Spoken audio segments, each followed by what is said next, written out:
I'm so bad at time management, bro. Crazy. Crazy. Unbelievable.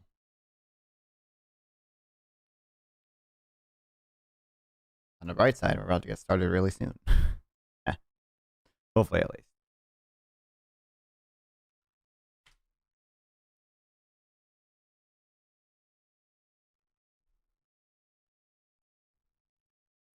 Ideally.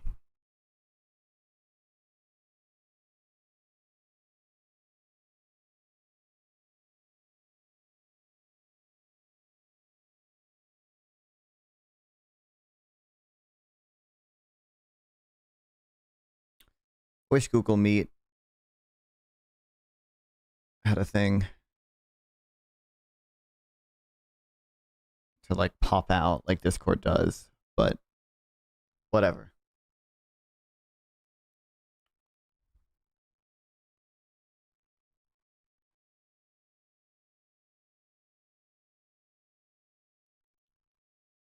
We got time to do pick 5, maybe.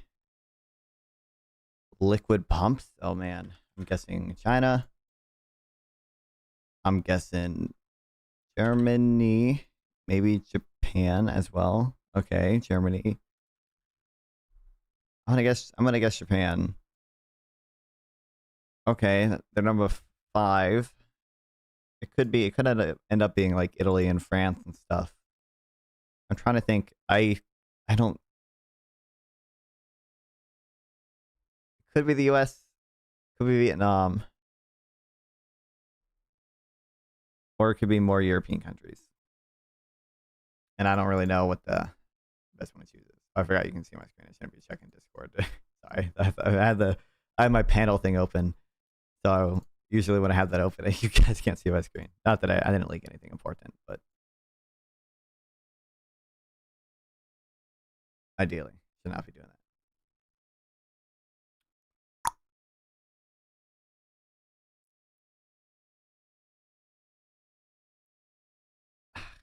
Okay, I'm gonna guess U.S.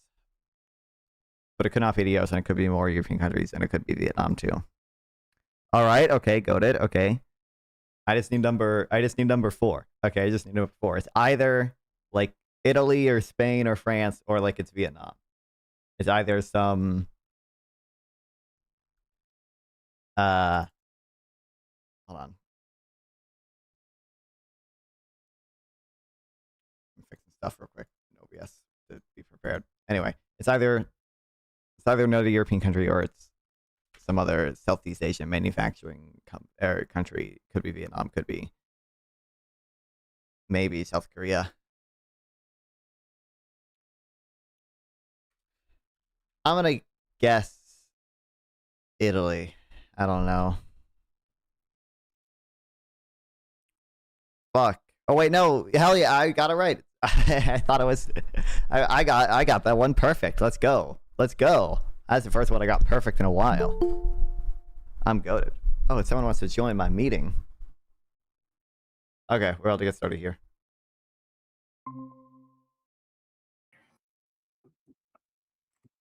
What's up? Hey, what's going on? Not much, not much. What's going on with you? All good. Good. Well, it's nice to hear. Just positive. Yeah. Give me 1 second. I'm gonna set some stuff up in my stream real quick.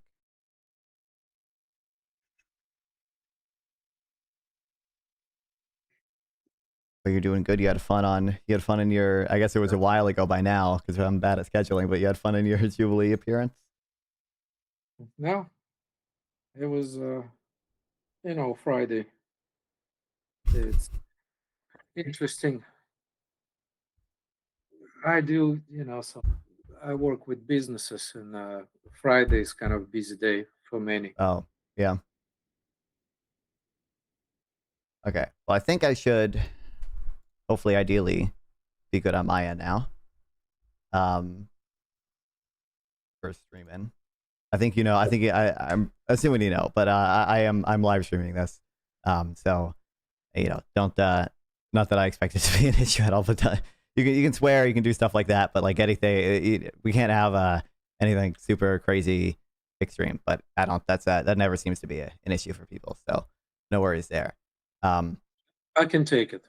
Yeah, yeah, but so I guess I think a lot of my audience will recognize you from that Jubilee video you were in. But briefly, give us a little intro. Tell us who you are. What you do. If you have any social media you want to promote, you can do that as well. But I don't know if you do. No, I don't. And my name is Gene Kutsovsky, and I was born in Soviet Union, and I escaped Soviet Union in 1989. Lived in Europe, Austria, Italy for a little bit until I came to United States legally.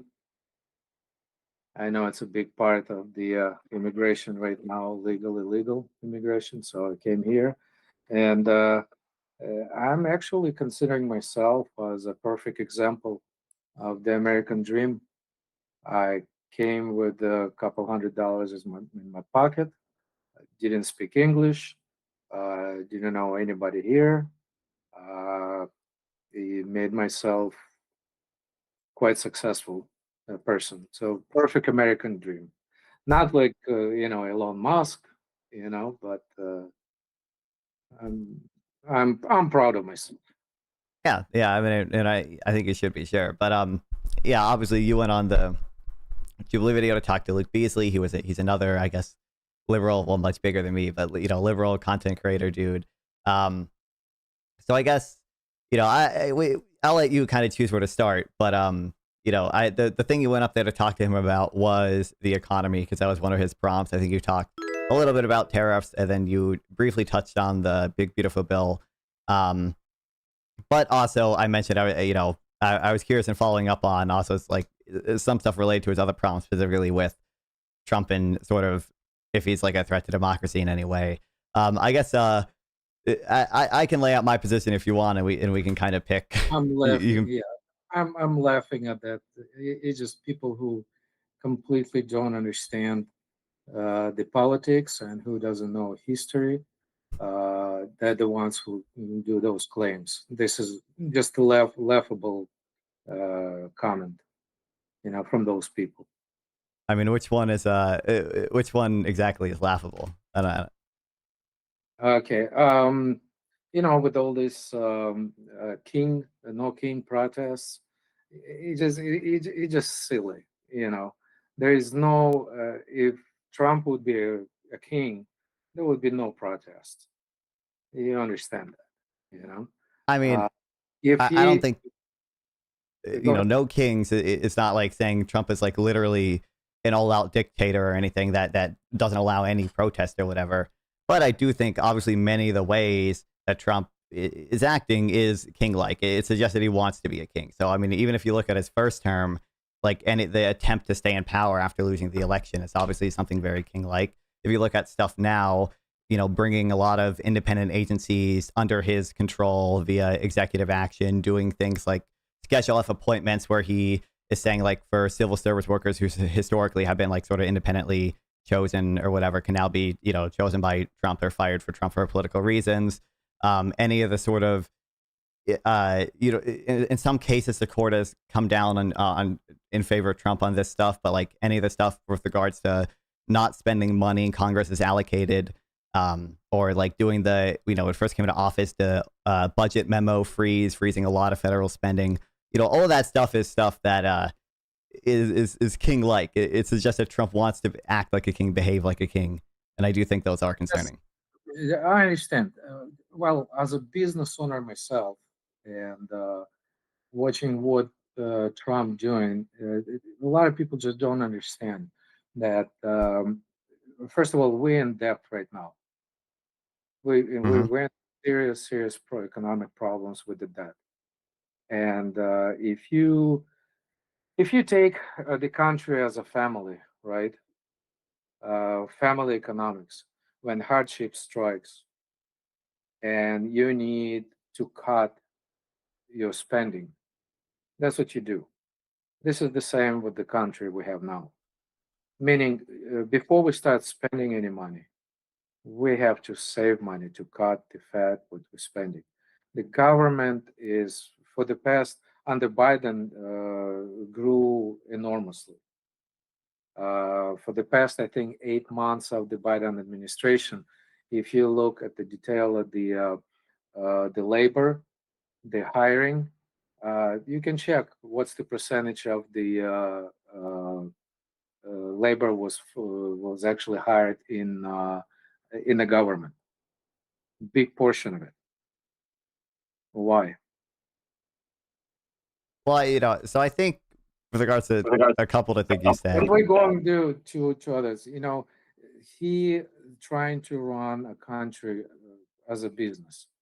Because let me tell you, let me ask you a question. What do you think sure, um, what the number one what's the most important part of any country? the most important part of any I don't. country. What is that? That's very broad. I don't know how to answer that. It Like it's is, just but the things I look for, like for a successful country, like markers of one at least, is like broadly like a democratic government, a transparent government, one with rule of law, and generally private property, some like free enterprise that exists there, um, and sort of just broadly how strong the economy is. Like those are the two like big markers of success for a country to me, like how democratic it is and how well the economy is running. 100% agree. Economy is the most important. Kind of without belief in a trickle down economy theory, right? I don't believe it's a theory. I believe Uh it's huh. true. It's true nature there. If you look on any revolution, anything happens. Look at the history. The fall of the country starts with the dictatorships, and it comes when the economy crippled. So Sure. So I so on when those. it's and let me kind of a little bit goes down to that. When majority of people have a hard time live paycheck to paycheck. I mean, there was always will be people living paycheck to paycheck. We're not going to talk about why it's a different, but it doesn't matter how wealthy this country is. There's always poor people. It could be Sure. less or more in any country. Okay, so there would be other. So, but when middle class hurting big time, it goes down even to the point where the divorces, jump over 60, 70% because the hardship and money, it's really hard on the marriage. Obviously, it's effect on the children, all this. So economy to me is the number one thing. When you have good, healthy economy, guess what? There is plenty money to pay for any social programs, for any Mhm. of that help for anyone. Without my, Sure. and I will say, and guess what? All these programs we have in any country, it's paid by the capitalism. Without capitalist money, I don't so I don't entirely disagree with that point. So I mean the things I would just mention here, for one, we could say like a dictatorship like always starts with the economy crashing or whatever, and that that enables people to come to power that are bad or whatever. I think a big reason Trump won was because people were upset about the inflation that happened under Biden. How much of that was actually Biden's fault or Congress's fault or the Federal Reserve's fault? We could debate as well. But like I think there is the no sort debate there, my man. There is no debate at all.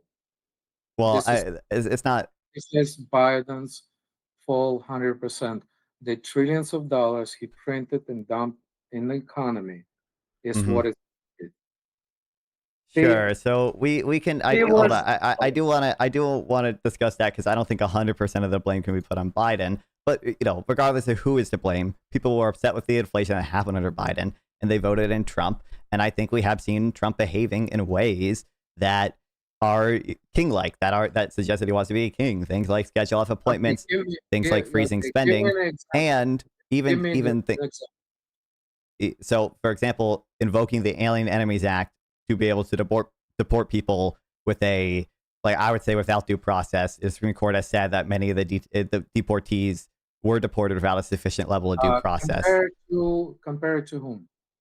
compared to any other president who did not invoke the Alien Enemies Act. Go ahead, Fed check me.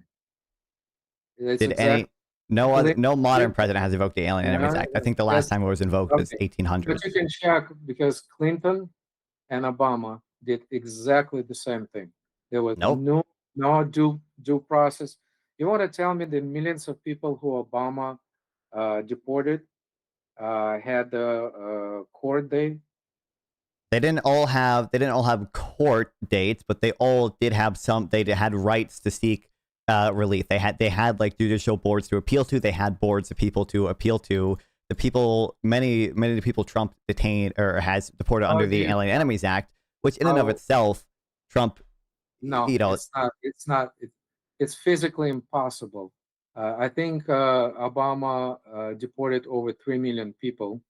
mhm. Uh, there is no way. We have no manpower to process so many. So they Uh, didn't go through. You're correct. Like Obama did expedited removal for many people, and it was a like sort of lower level amount of due process than what is like given to naturalized citizens when they're charged with a crime or whatever. But they still all had boards to appeal to. They like I mean, they were many anybody can appeal. It doesn't. many of the people Trump deported were I not mean, able to appeal. There were people deported by the Trump administration who were given documents that were only in English and told false things about what the document said and made to that sign was them. There exactly were the people. Trump was, just to be clear. Do you agree that Trump had people on planes about to be deported before the proclamation of the Alien Enemies Act was like made public? Even like he was literally rounding yeah, people up to put them on planes. using existing laws. So I mean, I Exactly think the same I law mean. that Biden used. Biden used the same laws by Obama and Clinton. It's So number one, it's not the same law. This is Trump invoked the Alien Enemies Act, which has not been invoked since it might okay. have been invoked in the 1800s. Under which laws Obama was deporting illegal immigrants? I don't know which statutes Obama was supporting illegal immigrants under. I would assume it's the whatever Immigration So Nationality Acts we've passed in the that's 1980s and stuff. okay. But regardless, uh, Trump Immigration invoked. I just want is an to. We're talking about. immigrant. We're not talking about. So the law here doesn't Yeah, like let's move on because this is the separate what issue. But I want to focus on this one part. So, okay, regardless of which laws they're being deported under, number one, I do think it's worth mentioning a president can do legal things that are authoritarian, even if they are legal. But number two, the point of me bringing this up is to say Trump, in I would say dubiously invoking this act because he is stretching the definition of invasion with regards to the Alien Enemies Act. But he had people like being round up, deported, being put on planes, about to be deported, who were not even informed under which act they were being deported under, and they had no due process in that they couldn't actually seek habeas, and this was what? done before the proclamation was even made public. That's fine. That's fine. That's fine. But you need to understand that there is this is actually very interesting that you're saying because when my daughter was in high school, um, she came to me. I think she was in high school at that time, and he started talking to me about illegal immigrants. Hmm. That was early 2000s and maybe 90s. I can't remember. Doesn't matter. Uh, so this is the same thing when she was talking about the any rights for any people. The phrase when it's illegal immigrants, all I had to do is just stop. What did you just say? The illegal, stop.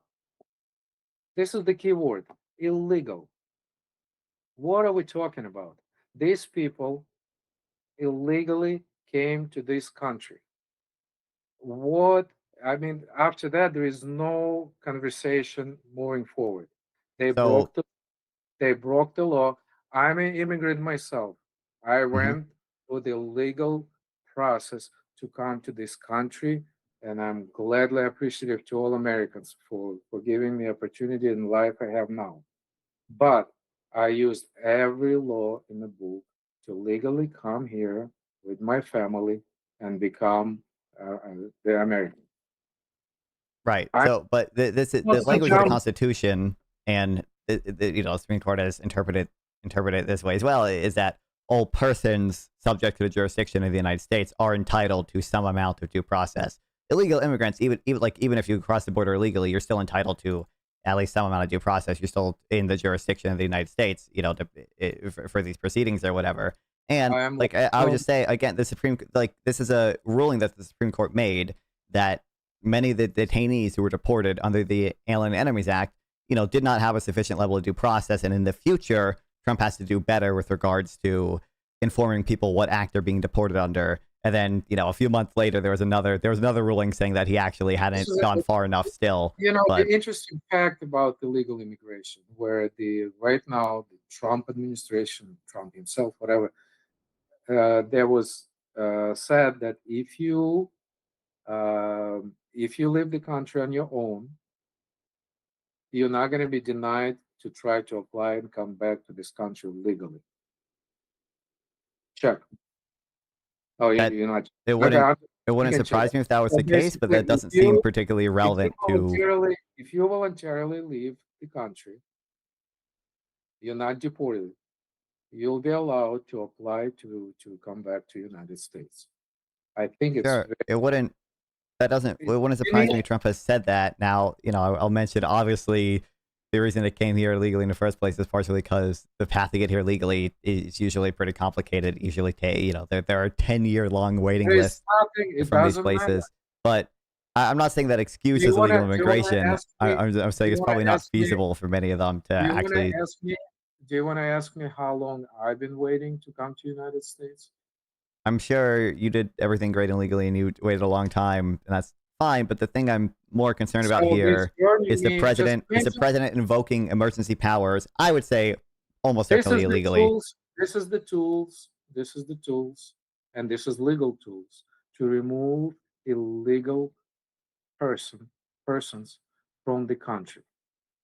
You acknowledge the Supreme Court has Illegal. This is already. they broke the law. This is the law. In any country, there But would be no. Trump also. What I'm saying is Trump is You breaking the know, law too. If you care so much about the law, you should care that Trump is breaking the law in the way that he's doing many of these deportations.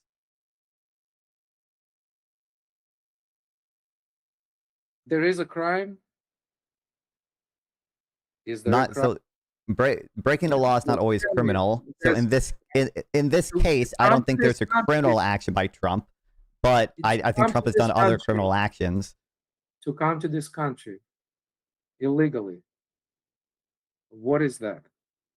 Oh, so yeah, you can break the law by coming to the country illegally. Sure. Now I will mention like some of the people who were deported. In fact, like the headline person plaintiff in the case one of the cases I'm citing, JJGV Trump. He was actually awaiting an asylum hearing when the Trump administration, when like ICE officials scooped him up and put him in a holding cell. So like he was going through the legal asylum process we had, and Listen, because he had a tattoo that made him suspect of being trained to Algra. majority of people, specifically now in the beginning, deported the dangerous criminals. The No, people that's not the case. Wait, record. that's not the first of all, that's not the case. The majority of people deported are not violent criminals. But second of all, that shouldn't matter. If you care so much about the law, if you're saying like these immigrants broke the law or whatever, shouldn't you be concerned that the Listen, president of the United States is the not following problem the is, law with see, regards to many of the deportations he's doing? the problem is when you're a legal alien in the country, you can't you can't do anything with them. You cannot. They're not subject to the laws of the United States of America. or They're that subject to this jurisdiction of the United States. what jurisdictions? They came here illegally. They're not The supposed to fact be that here. they're in the United States and being deported Not be by the allowed. U.S. And again, many of these people being deported were also asylum seekers who were like, there have been multiple people who were arrested while like showing up to a courthouse for their asylum proceedings. Mm-hmm. You acknowledge that's it. You might disagree with that legal Yeah, process. That's I fine, but you acknowledge understand. it is legal to claim They asylum came at the here, border, they were right? here illegally, and whatever cases they were presented, it was all bogus. There But was not, it doesn't. You can. The case was decided already because the no, people these who people's cases weren't. I don't know. These yes, people's cases the weren't decided. asylum They'll never be decided because they were deported before their case got heard. exactly because they have to make sure when they come to this country.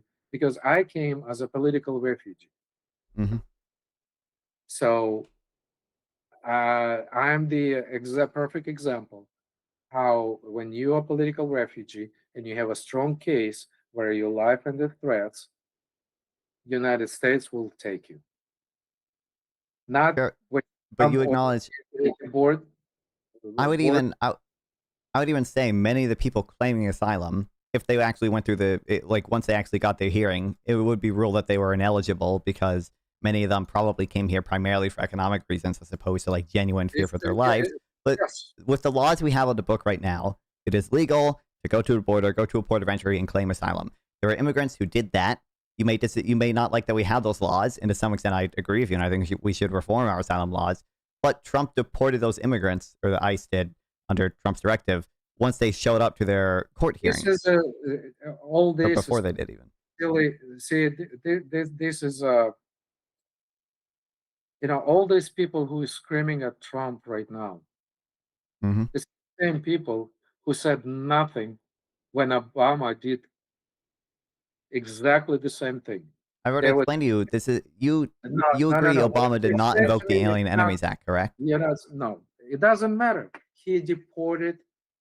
He deported illegal immigrants. So the Clinton. We're not talking about just deporting legal Exactly. immigrants. Every The president, or at least every modern president, has Trump had deported. no choice to do that because when he tried to apply the same laws, what Obama and Clinton did, there was no judge I don't. who was issuing all these stoppages and all that hearing against what he was doing. I don't know why you keep saying the same laws. Obama did expedited removal. Now I forget what I don't know what statute enables expedited removal proceedings, but that's not what Trump is doing. There have been some immigrants deported with expedited It's removal, but you exactly the acknowledge same. Trump is invoking the Alien Enemies This is Act. exactly the same thing. And guess what? Hold on, I just want to be clear. Do you People, agree that Obama yeah, and Clinton and all these other presidents never invoked the Alien Enemies Act? because he didn't have to, because nobody was So then opposing. why do you? But you acknowledge this is not like the same laws, right? Like Obama, Clinton doing expedited removal is very different from Trump invoking emergency You need powers to with the move Alien on Enemies because Act, pretty you dubiously because can't he's hardcore stretching the definition of invasion, without and then using that to without deport people without okay. due process. As the Supreme Court has already Prove ruled. You cannot prove that Trump did not use the same rules what Obama and Clinton did. What do you mean I can't prove that? I mean, Just look. you Trump can okay, openly announced that. okay, the resistance of what Trump doing it and all these liberal judges put a stoppage to deportation. Hold on, this is not even liberal judges here. This is the Supreme Court. There have been multiple times actually. The Supreme Court has said like there were immigrants deported without sort of proper due process, and in the future, Trump has to afford immigrants more due process when being deported. What's the last? What was the Supreme Court? His last, as far as I understand, Supreme Court did support Trump's the law. They've supported Trump on some Yeah, things. I don't know, and they said that the actual invocation of the Alien Enemies Act is like sort of we not subject to it, judicial review. But they also said that exactly. there were immigrants. So the people I'm We talking about, had immigrants, millions of millions illegal immigrants. We didn't know nothing some of about. them, again, some of them We don't know were about going through the any. asylum process and were deported You before know, their court hearings. But I mean, as an immigrant, I feel for those people more than many Americans cannot even understand. They they can't understand. I physically understand those people, but sure. respect the law of the land. But To come there were people. illegally, If you want, to okay. Do you come think here Trump? illegally, to You come here, understand Trump is not we need to respecting the law start. of the land, though. It doesn't matter. We're talking Okay, about it doesn't matter. legal, illegal people who broke the law the first come to this country. Again, That's it. I so number one, I've explained to you multiple times. There are many people who were not like necessarily breaking the law because they claimed asylum, which is a process that they were legally entitled to do under Biden. And At least Trump has frozen a lot of Iman, those things, you and and they were I deported before understand their court that. hearing even. Yeah, But you secondly, if can you care have. so again, if you care so much about the law of the land, it feels like you should care about the fact that Trump is doing things like invoking emergency powers, not just with the Alien Enemies Act. I mentioned a few other things he's done too that I think are against the law of the land. In order to deport people without due process, or in order to tax us Every, without our I mean, consent, or in order to. every president has the tools he operated with. It's not illegal what he does. Okay, His campaign promise and majority of the people who vote for why are we him. citing the majority of the people for any of this stuff? That's not relevant when it comes to whether or not like these things are legal or illegal. I think if you look at the polling, there were a number of people. I don't. It might have been the majority of some polls who supported mass deportations or whatever. One But of these, that is one no of these. bearing with regards to whether certain ICE raids are Okay, legal, with regards to certain deportations were why are legal. we electing politicians? In this case, the president, because they promised to do something what we want. That's not relevant to what we're talking about Americans, here. And like, majority of Americans, that was his number two promise to American people to deport illegal immigrants. He is doing what he was promised because he was I mean, if you look at Trump's approval rating on immigration, even I'm pretty sure it's like 13 points net negative on that. yeah, Regardless, I don't think. it's all jumping. You know what? Before the 2024 election, the day Mhm. before, all polls was showing Trump under that Kamala Harris will win. We Yeah, but well, see hold on. I understand polls like might not always predict who can win the election, but right now the thing that you cited, you were saying people like majority majority of the supported polls was deportations or showing whatever, the and I'm telling you now that of Trump's approval, whatever it was before the election, people have seen what Trump is doing, and by now people don't support what Trump is doing. It's like I think it's negative okay. 13 points or whatever in immigration, Now but look this at also any has no bearing on the legality. okay. Look at any president's approval rating when they were elected and between the election and midterms, and you will see every president was down. There is I nothing don't know. Didn't George Bush go up? usual for. Go ahead, check it. I mean, I'm fairly certain there's got to be some that that's not the case with. But again, the thing, if you're I'm just responding not to this, your claim. I'm responding okay. to you're talking about his approval right now, and I'm just telling you this is normal for any president I don't to know if this big of do a. approval. I don't Just know. So check it. wait, just to be clear, I looked at this is the latest Nate Silver thing is Trump is negative 4.9% approval, net approval on the immigration issue. But the thing that you said is that people like these mass deportations are like okay because like Trump was elected to do this. People are elected on the basis of wanting these deportations or whatever. Well, by now people don't want that. So presumably, I would hope that you would want the president to respond to that. But even if you don't or whatever, like again, this has no bearing on the actual legality. Like you keep going back to the law of the land or whatever, and I keep mentioning to you like there are cases already where the Supreme Court has said there were immigrants deported without proper due process. Trump himself admitted that Abrego Garcia was deported due to administrative error or whatever, and that was certainly illegal. You get you. I mean, Trump himself acknowledged that. You know that, right? Like, And and if so you care so much about the still, law of the land, we you should be we concerned and still upset about these things. everything law at the land stops at the word illegal. That's not true. What do you mean? Yes, it is If you're true. subject to the jurisdiction of the United States, you are entitled to some It's level of due process. exactly like if you're a criminal and you're in prison, you cannot vote. Why? Um, Because you're a criminal, because you broke the law.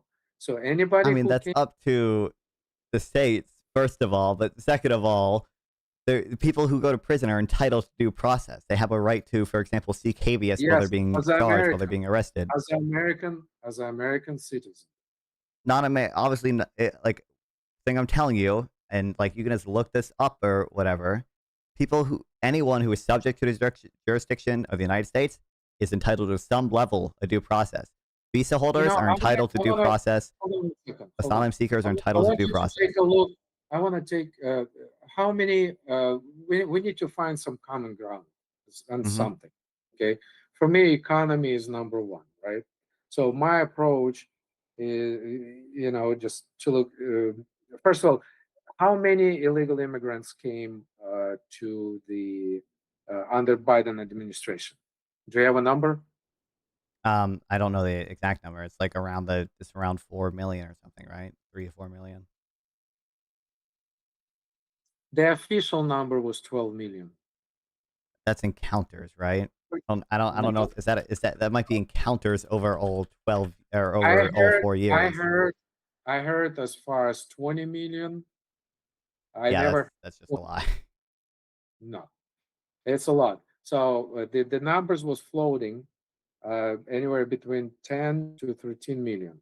I think the thing That's, that you're citing is like I'm pretty sure that number is probably inflated too, but like encounters or whatever, and many of those people are turned around, oh, you're and talking some of about those people are double encounters. counted. You I can mean, check. this is We're talking like about the millions of people. Now, according to the let DHS, there were 4 million migrants of the migrants encountered have returned, and 20 to 25% encountered are repeat offenders, severely lowering the total amount during the Biden administration. Yeah, exactly what I'm saying. Like many of these people are either like double counted because they're turned around and then counted again or whatever, or they were just turned around at the border.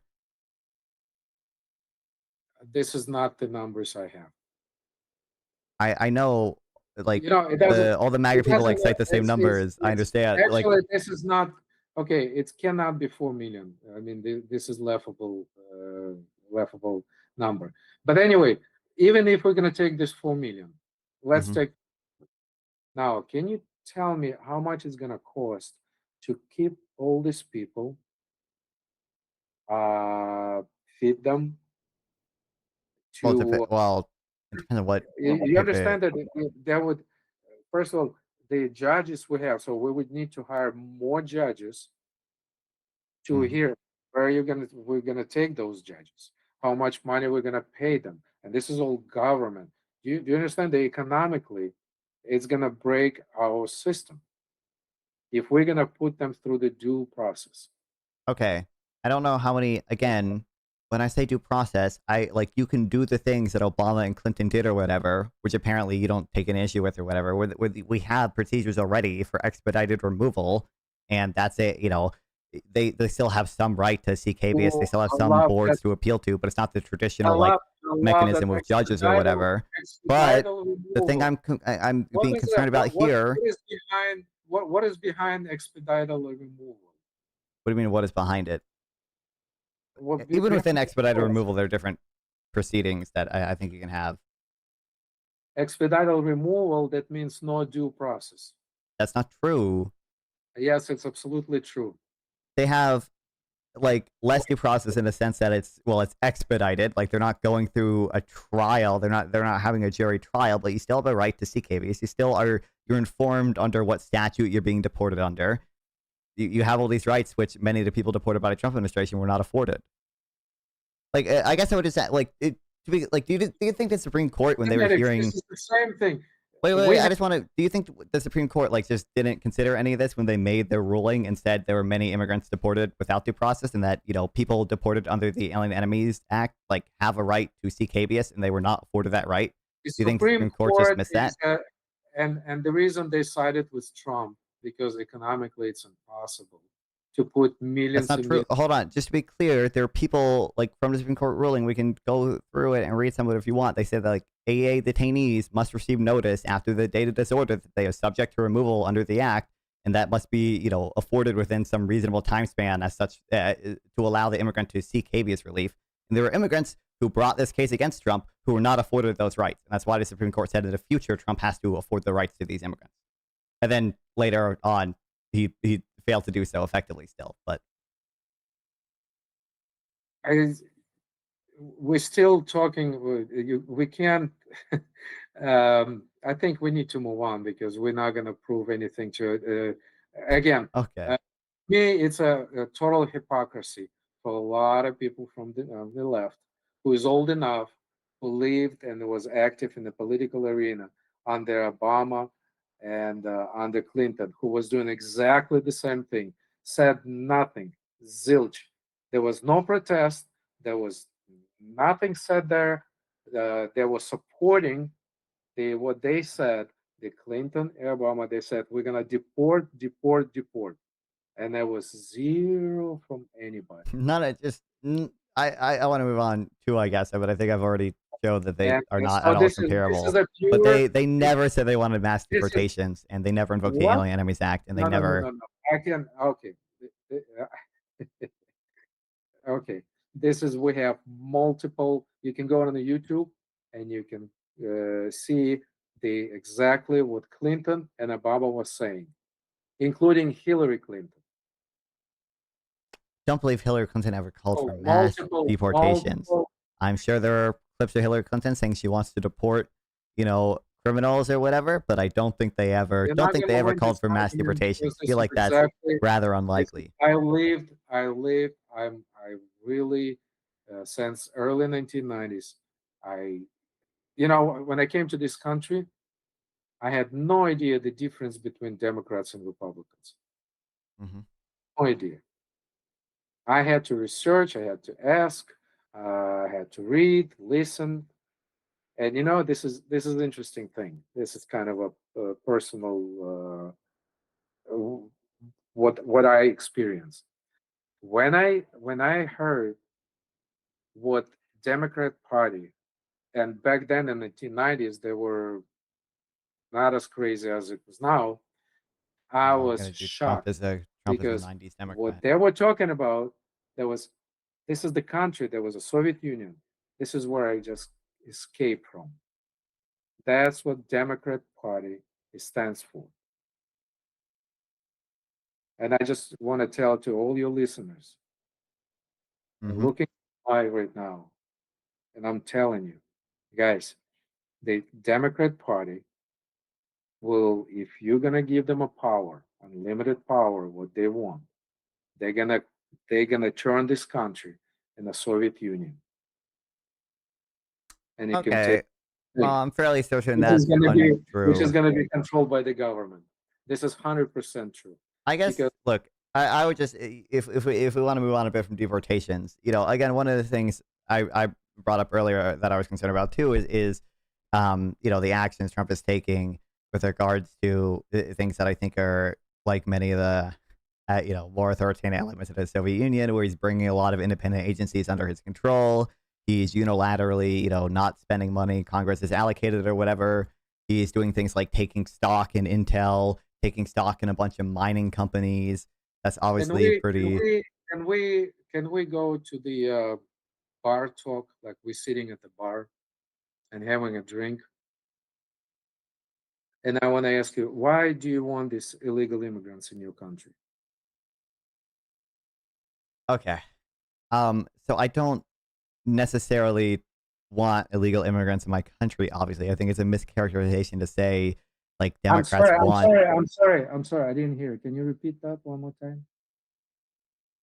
I don't necessarily I want want illegal them. immigrants in the country. I think that's That's what obviously a I'm. mischaracterization.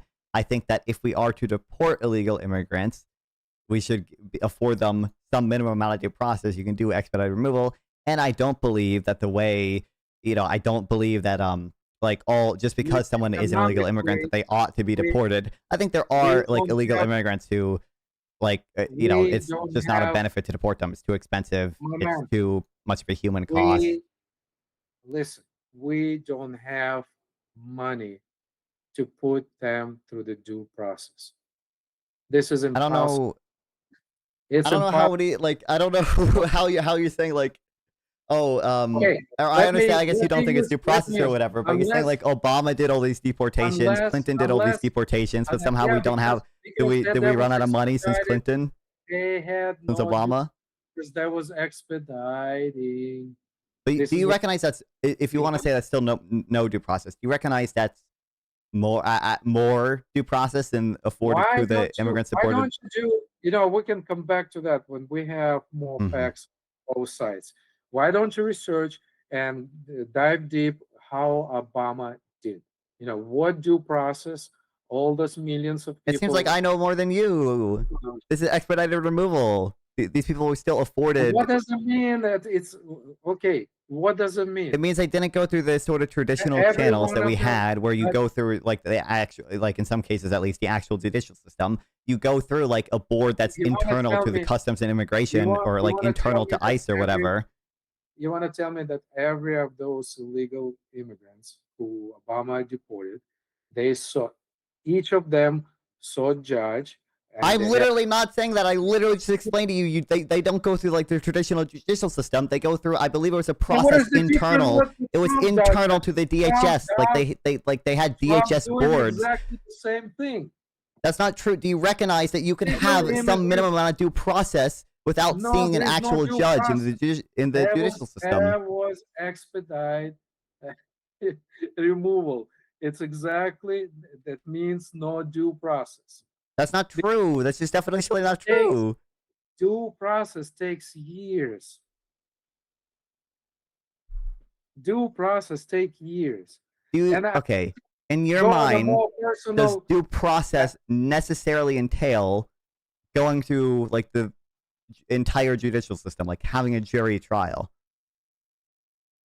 Can you just physically to understand for the government bureaucrats sitting at the table and going through the millions of the deals, okay, just physically, okay, to open, okay, Senor Garcia, okay, let's see, he claiming that he is, and you start reading, okay, that he can't go back to his country because he's afraid of his life because he did this, he did this.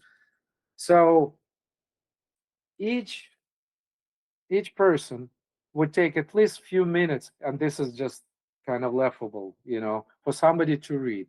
Okay, how many agents we have, United States agents, go through the millions of cases, and then they have to check, right? They can't just trust whatever he said at the border, right? So you have to check it. You understand that it's physically impossible. Okay, I just want to be. I don't think you. I literally think you like don't understand the words coming out of my mouth. I recognize people deported under expedited removal don't get a hearing before a judge, but they do like actually have a chance to like claim habeas relief in some cases. And I believe expedited removal Some it cases. applies to a limited set of immigrants. I don't believe it applies to people who have been in the country for a number of years. I believe it was only really used for people who very recently crossed the border. But Listen, regardless, um, the Trump is not doing anything different that it was done you before. have to acknowledge that he's at least doing something different, and that he's invoking the Alien Enemies Act, which is something that a president hasn't done in hundreds of Because years. he has no choice, and that's what you're not listening. But What if you I'm say he has no choice, you're saying he has the no only choice way but to do because something different. before he started deporting the illegal immigrants, and then left-wing judges start putting the stop to it. So he had to invoke his authority of the president, because when exactly the same thing Obama was doing and Clinton was doing, there was no pushback whatsoever, and that's how the I'm Trump pretty sure there was, he had yeah, to at least he legally, had but to do it. this is, you can check, this is the 100% what I just told you. This is what it is. Mm-hmm. He was Okay. forced. I just want, He was when you say forced to Trump do has it. no choice but to do this stuff or whatever, you're saying Trump has no choice but to do something different than what other presidents have done. Yes. So Trump is doing something different, and that no other president in He modern has history to has do invoked the this Alien law. Enemies Act. He has to go to invoke this resolution because there was pushback from the judges. The same judges, and listen, these judges was under Obama and some of them under Clinton. Wait, what? And raised, and they never did what they did to Trump. The same judges. If Trump isn't doing anything different, are you saying the judge? I guess the judge allowed Obama to do the exact same type of deportations. Yes. Trump is. I don't think that's. That's just not true because obviously Trump is doing something very different with invoking the Alien Enemies Act. True, he's going after immigrants. Obama certainly wasn't going after. You just said the golden word. I was just making sure that was your claim because that's an insane claim. Because that's nowhere remotely in reality.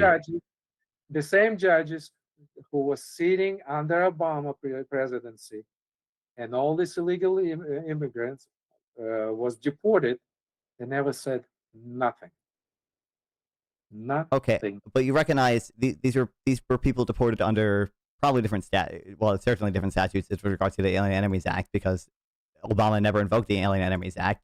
And two, Obama was going after. Obama's going after like different types of immigrants. Like if you look at Obama's policy, how many judges issued any orders to stop deportation under Obama? I don't know how many judges issued orders to stop deportations under Obama. Now I bet if I Googled it, there were probably lawsuits from like the ACLU.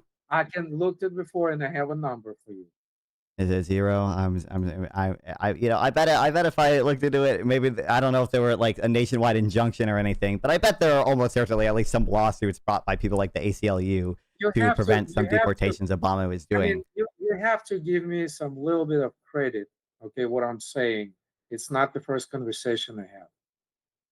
Most of the stuff I'm talking about, now, and you have to agree that there is a lot of hypocrisy on both sides. And right now, there's a huge hypocrisy on the Democratic part. What on earth is the hypocrisy? The hypocrisy. I feel like I've already explained to you a number of reasons why it's not hypocritical to, for example, support Obama's deportations, even though I don't think many people on the left really do support a lot of the deportations Obama did, compared to Trump's deportations. I feel like I've already just to be clear, repeat. I want to see if you're able to what have I said that's different between Obama and Trump's deportations? You're able to repeat back any of the stuff that I've explained that I think are different between them. One more time. I want to see if you've been listening enough to be able to repeat to me what I have said are different, or what I think are different between Obama's deportations and Trump's deportations. There is no difference. But you recognize that I do think there's a difference, right? Yes, I do. So what have I said to you that's different? And I'm trying to tell you that when Trump started deportation, he used the same laws what Obama was using. Wait, to be clear, the thing I'm trying to get you to understand right now is I don't think it's hypocritical because I don't believe that, and I've explained the differences I see between them. I want you to repeat to me what I said the differences were, because I want to know if you've been listening at all. Hold on. It doesn't matter what you believe or what I believe. There is just. I just want to make sure you're hearing the words coming out of my mouth. And facts don't care about our beliefs or. That's crazy. Wow. So wait, I just want to know. If you're able to. I'm trying to answer your question. So the Trump start to deporting illegal immigrants under exactly the same laws what existing in the books, and Obama was using them. Now the only difference is, so when Trump started doing deportation, the judges start they start pushing back on it, and they had to go all the way to the Supreme Court. This is the biggest difference. Because when Obama was doing exactly the same thing, there was 0 judges who I just want to uphold. be again at the end of this. I'm going to ask you again to just repeat what I've explained the differences are, because I want to know if you've listened at all to what I view the differences But between you these you deportations just to told be. me that you don't believe what I'm saying. So the conversation kind of, it's not No, that's about not the old. That's that. Wait, I just want to be the clear. guy claims something. My belief is that there are many substantial differences between Obama's deportations policy and Trump's deportation policy. I want you to repeat some of the differences I've listed, even if you don't believe they're true. Well, because you believe that they went through the some due process. And I'm Sure. telling you that they did not do that. Do Maybe a we? few cases, because some of the cases, because as far as I remember, when Obama was deporting, there was a couple journalists from Mexico who was able to prove that they actually under threaten their lives if they're going to come back to Mexico, because they were printing something against publications against cartels. Okay, I don't know why we're moving to that now. It says so. Because this is a, but Wait, do we majority of them, recognize? I get you. By the some way, of you keep them, saying it's. You conceded earlier. Trump is doing something different by invoking the Alien Enemies Act. I don't know why. and In the that's whole in the rant. and I'm trying to tell you because there was pushback from the judges, from the legal system. That's not The, even the reason Trump said he invoked it. By the way, right? Yes, because those federal judges was putting was putting conjunctions what he was doing. So he has to go above the head, go all the way to the Supreme Court to do that. Why didn't This Trump say that anyway? you don't want to Anywhere? hear it. You don't want to hear it because he actually followed the law when I'm pretty the sure you're just making this up. Like Trump never said I have to invoke the Alien Enemies Act because my other type of deportations are being removed. He said I'm going to invoke the Alien Enemies Act because why do you evil think Tren de he has to Agua. do that? Because there was I think federal. Trump wants to do it because Trump is like authoritarian. I think he wants to act like a king, and I think the Alien Enemies Act gives him more And power to I just deport people explained to more you, easily. and And I I think just it helps. I think it explained. helps. Like I think terror is like part of the point. I think like the way Trump's going about deportations, not just with the Alien Enemies Act, but with the sort of scope of ICE raids and how armed they are, and the fact that they are masked agents or whatever, and the fact that immigrants are sent to Saqqat after they're being deported. I think that's I think part of that is to invoke fear in immigrants so that less immigrants come here, and probably because Stephen Miller, who was in charge of a lot of this stuff, is just racist and doesn't like I immigrants. love, I love, I love Steven. He's a great guy, very smart, very intellectual, very Uh, factual. That's why people on the left absolutely hate him. are we gonna respond to like any of the actual points I made? Huh? Are you gonna respond to like any of the actual points I made? That's my point. I love the guy. Um, but Okay, you're not hearing what I'm saying.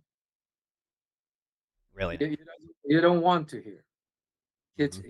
that there was no pushback from the federal judges when Obama was doing deportation. When Trump was That's not doing that. it, Hold on.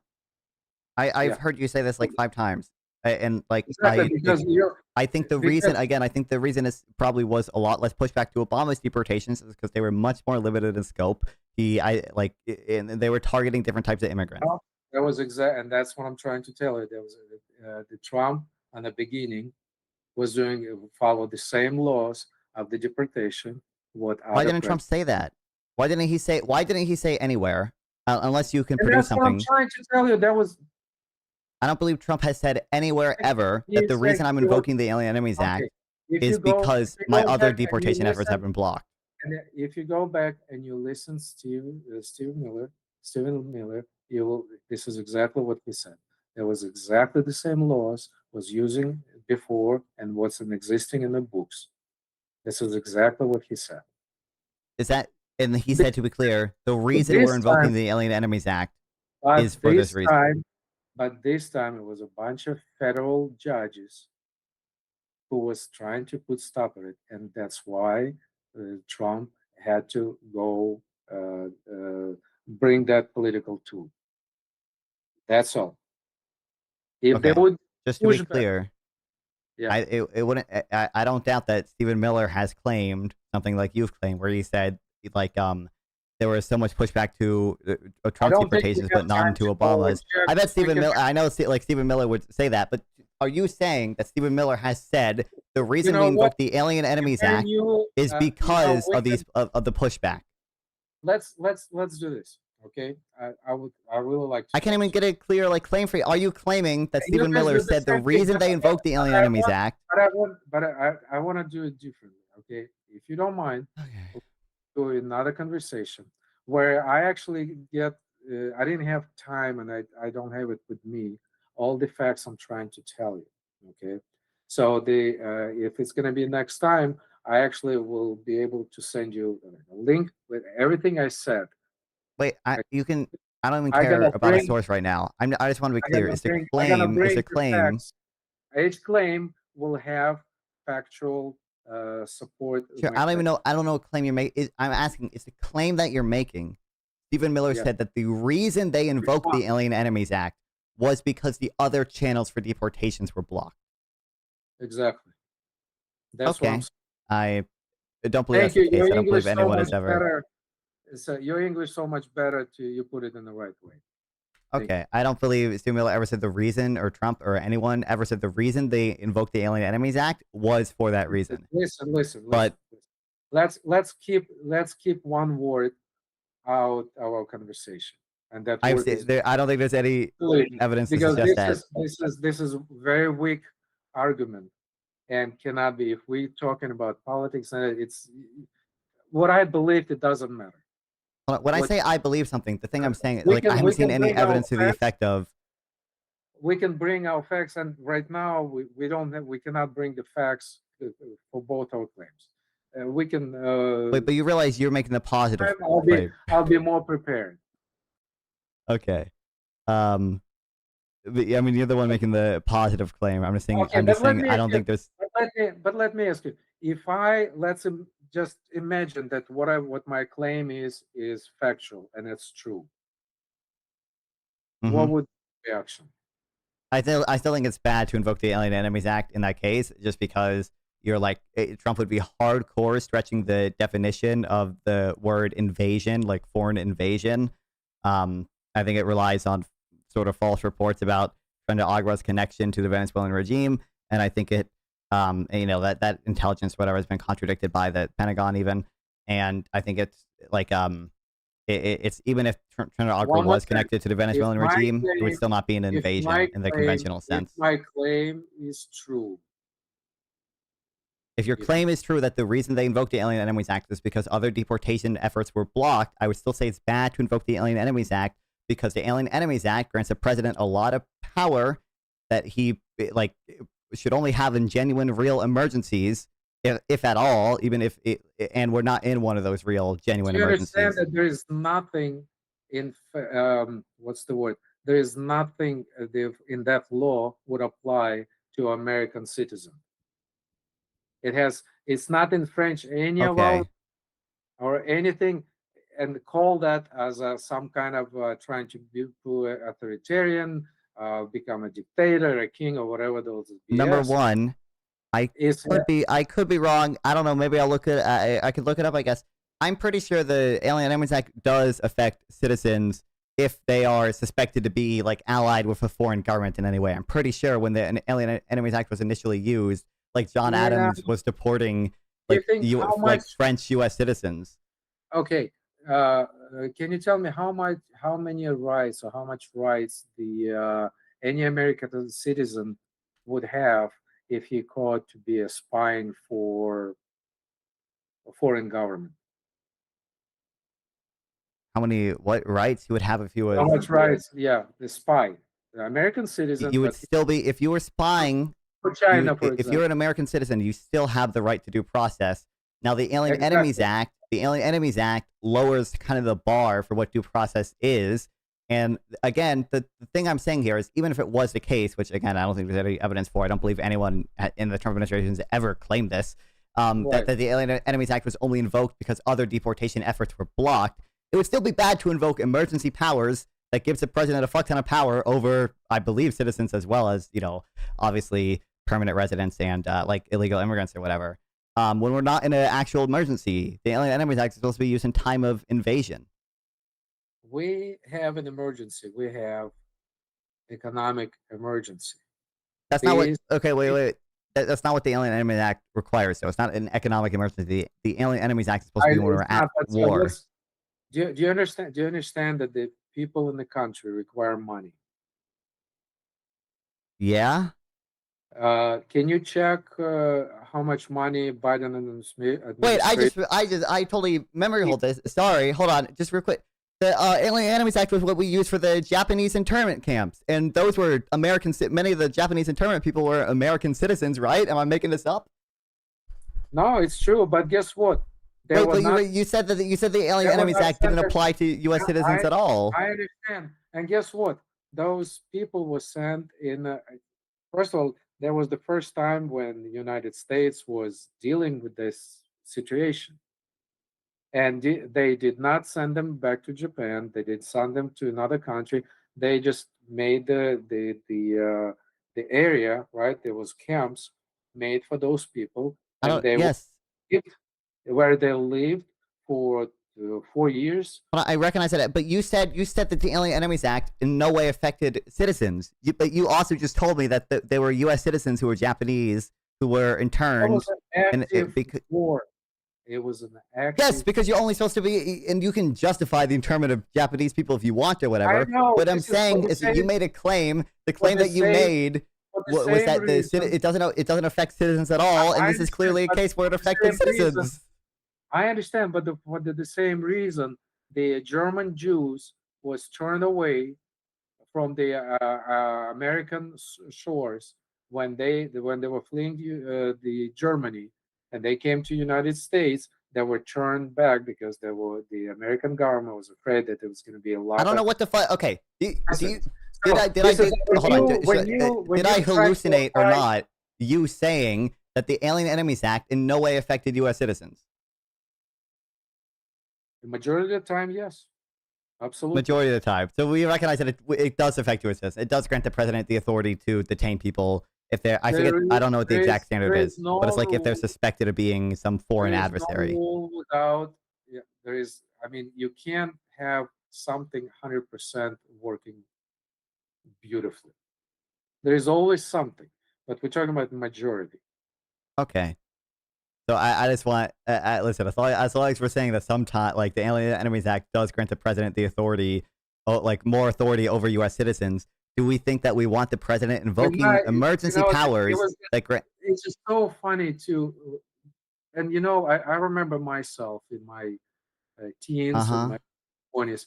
I was more idealistic, and I really truly believe that we can do better. The country. I'm not even. Hold on.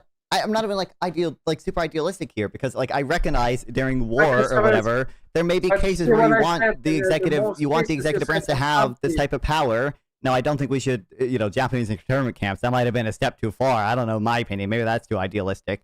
But I'm saying in times where we're not at war, we're not being invaded by a foreign adversary, the president invoking emergency powers, which does give him power to detain U.S. citizens, like that is bad. That's authoritarian. That's king-like. We have millions of people from other countries, many of them hostile countries to us. Many of those people are criminals, and they at our soil. I do not want those people on my streets. I don't want the president invoking the Alien Enemies Act. I don't want you walking in the downtown of your city. Go from the bar, go to your car, get up. There is enough. We have enough bad people as it is. We don't need extra ones. When those illegal aliens will rob you, and God forbid they will only, it would be probably the best is they'll only rob you. But if they're gonna hurt you and maybe make you crippled for the rest of your life, and you have nothing you can do, they're not citizen of this country. You can't. There's nothing you can do with them. They're not American citizens. Are you saying we can't charge people who commit crimes if they're not a citizen with Yeah, crimes? Like, we can charge it, and but what repercussions too? You you cripple. can either imprison them or deport them. Would you prefer them in prison or deport them? It probably depends on the crime. So if they just rob you, but no physical harm, I feel like I mean, unless they, like, actually have, like, some fear for their life in a country we would deport them to, it's probably good to deport them in that case. so if somebody stole $50 of goods, it's misdemeanor. But if they stole $2,000, is that a difference? I mean, prob probably, like, I don't know where exactly the lines would be, but, like, generally, like, when I'm evaluating this, I'm like, I do think immigrants positively contribute to the US in many ways, and I wouldn't want someone deported, which, by the way, deportations take a lot of money too in many cases, at least. Um, slightly less now that actually, we're using planes to fly them to Sudan now, so, they You, still you that takes a understand? lot of money. But, You I'm understand? saying, You like, understand? You're talking to a business owner, okay? uh-huh. Wait, hold on. So I just want to when I I'm can like tell you, evaluating this, like can I'm like I can weighing. tell you that any business owner, and this and I work all my for more than 25 years. I work with the business owners. Mhm. Any business owner in the United States will tell you, I would rather will take any immigrant, even illegal, specifically illegal immigrant, to work for me than any American. Do you know why? I'm assuming because you're gonna say we can pay them lower wages under the table or whatever. This is a small part. This is a small part. But Okay. mainly because they really work. Oh, they have a stronger worth ethic. But Okay. as they do work as I work. Uh-huh. They know what it is. But this is another. But here's the thing. I'm hurting you hiring the immigrant I mean, because it's not. I mean, there could be so cases where that's true in the individual level, right? But the immigrants benefiting, the business everything owner. comes to the individual. Everything there. So we No, now. hold on. Wait, but you I work understand with a lot of there can be restaurants. benefits to a lot of other people that might outweigh Do the you harm to know that me. do you Just know like hold on, I just work real with a quick. lot of Literally any like transaction, like when I buy like Monster Energy over Red Bull, I'm hurting Red Bull by buying Monster Energy, but I'm benefiting and Monster Energy is benefiting, and that probably outweighs the cost to Red Bull. In the same way, like immigration can just have like much broader benefits. I mean, the business owners benefiting, the how immigrants much. benefiting, and Okay, society as a whole can benefit insofar as there's just greater all the economic activity from the immigrants. hold on. When immigrant buying something, he's paying only sales tax. He's I don't. not. If we want to move on to the taxes immigrants pay, No, no, no, no, no, no, no. can. This is But exactly what it is. I'm just trying to lay out the principle to you that this stuff is not So like you actually can zero the sum. principle. This is the principle of where when I working here and you working here, you're paying more than sales tax. You're paying in your pension plan, social security, tax. A lot of different stuff.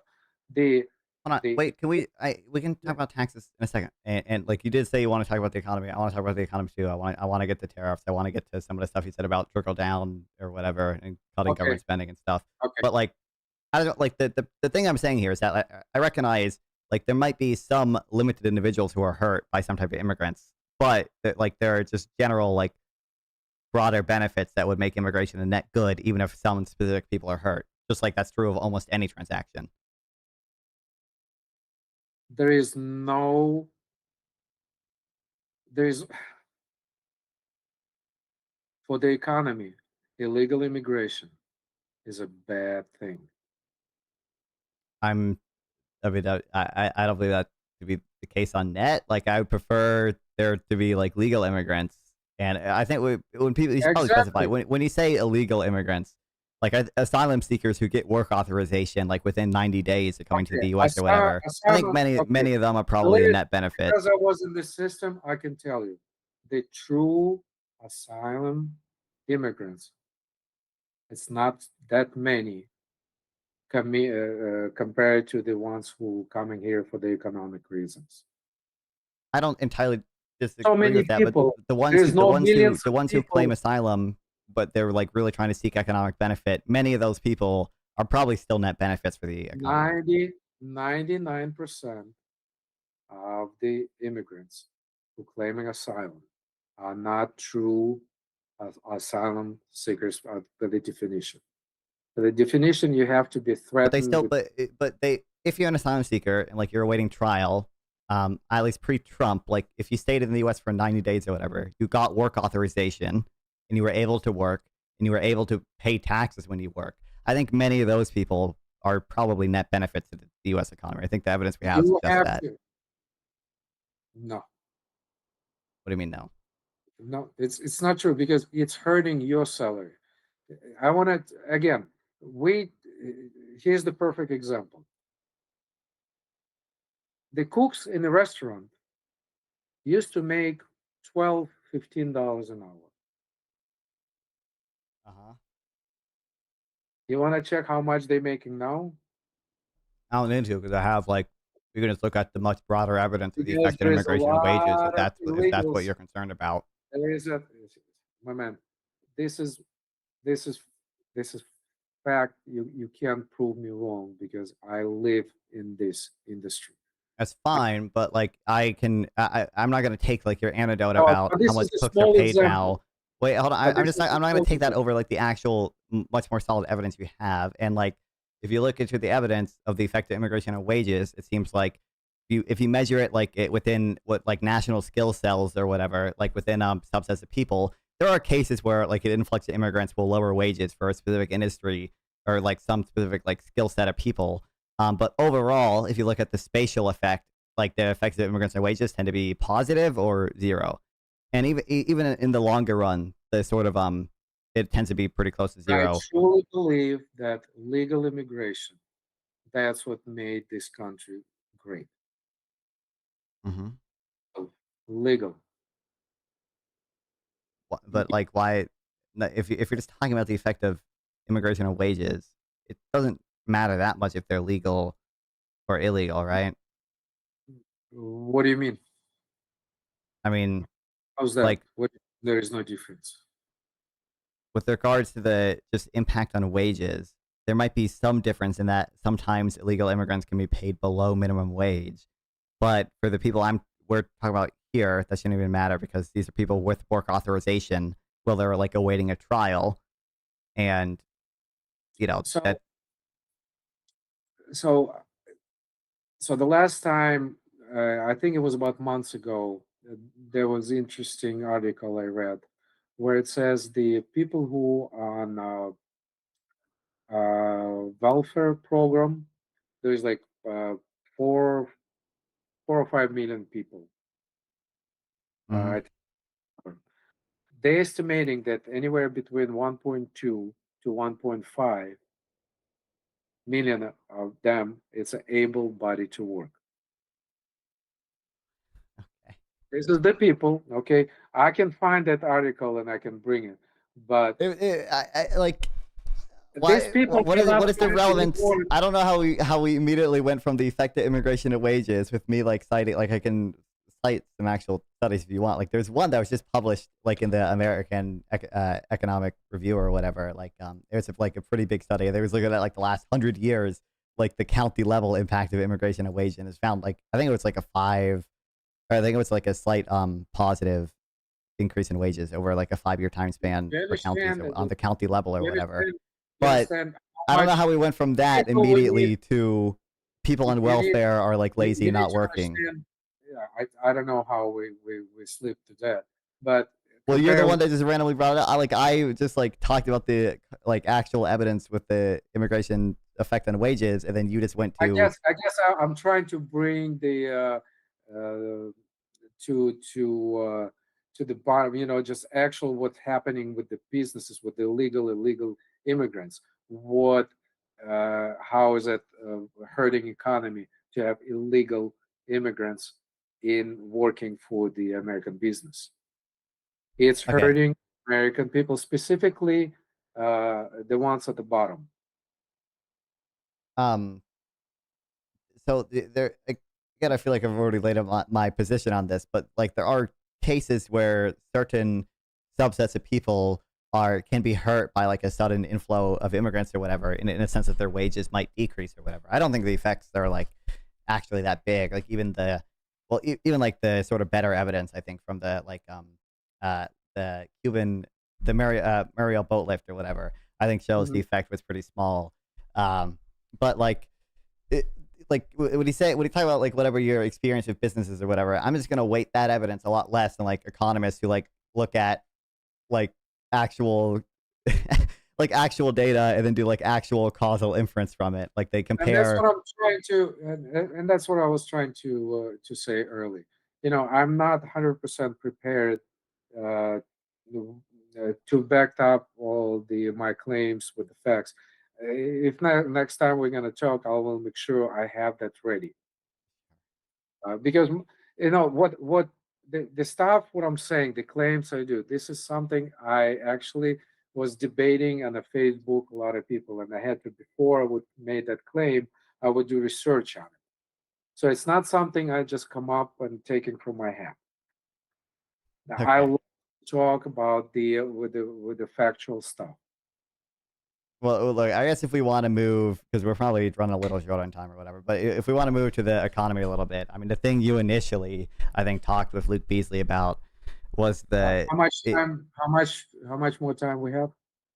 I mean, I'm not gonna hold you hostage or anything. I think I said, we talked for an hour, between an hour and 2 hours or whatever, probably like 90 minutes, and we've been going for an hour and Right. 15 minutes right now. So, I mean, You you have to know, know. maybe I sorry, I didn't do much research on you and the what kind of conversation, how you conduct yourself and all that. Um, so I see. First of all, I really enjoy to talk to you. Okay, you're polite and you bring good arguments, and it's just really a pleasure to talk to you. Compared Sure. to some of the people, they just go, these crazy people. I don't know why we can't. We have a discussion. We disagree, but there is no anger. And you smile. It's all good. And it's perfect. Oh But wait, just like, do you have to well, go? Do you have to go now, or do we have a little bit more time? 'Cause how much time do you need? I guess I don't know, maybe like 15. We get like 15 minutes. Just Can we make another?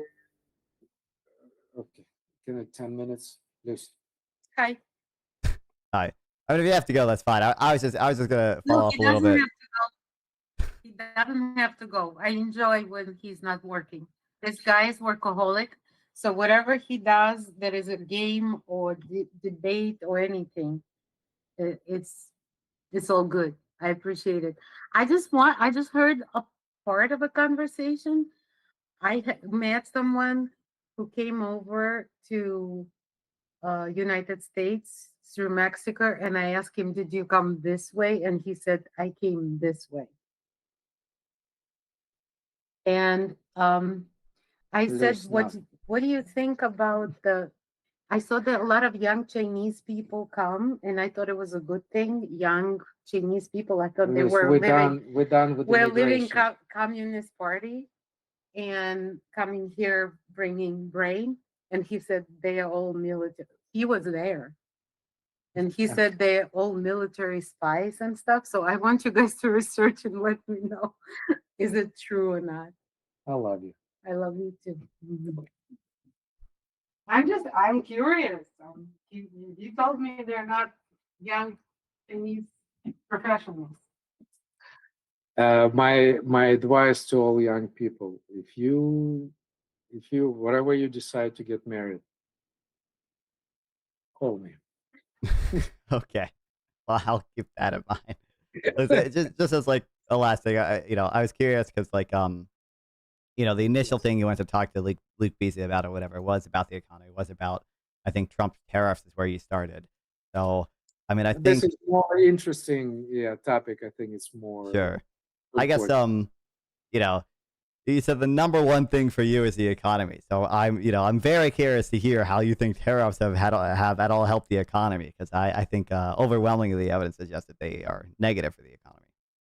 So a lot of people don't see the total picture. And what I mean by that, to putting tariffs, uh, he also bringing investments in in United States. Now, we all hear the numbers. It's 50 billion, 20 billion, 1 trillion, all these numbers. Now, a lot of people missing point that they don't understand that this is not um, just money going to the bank. This is an investment to build the factories. This is the money to start new enterprises and and just the businesses coming to United States to actually produce product from here.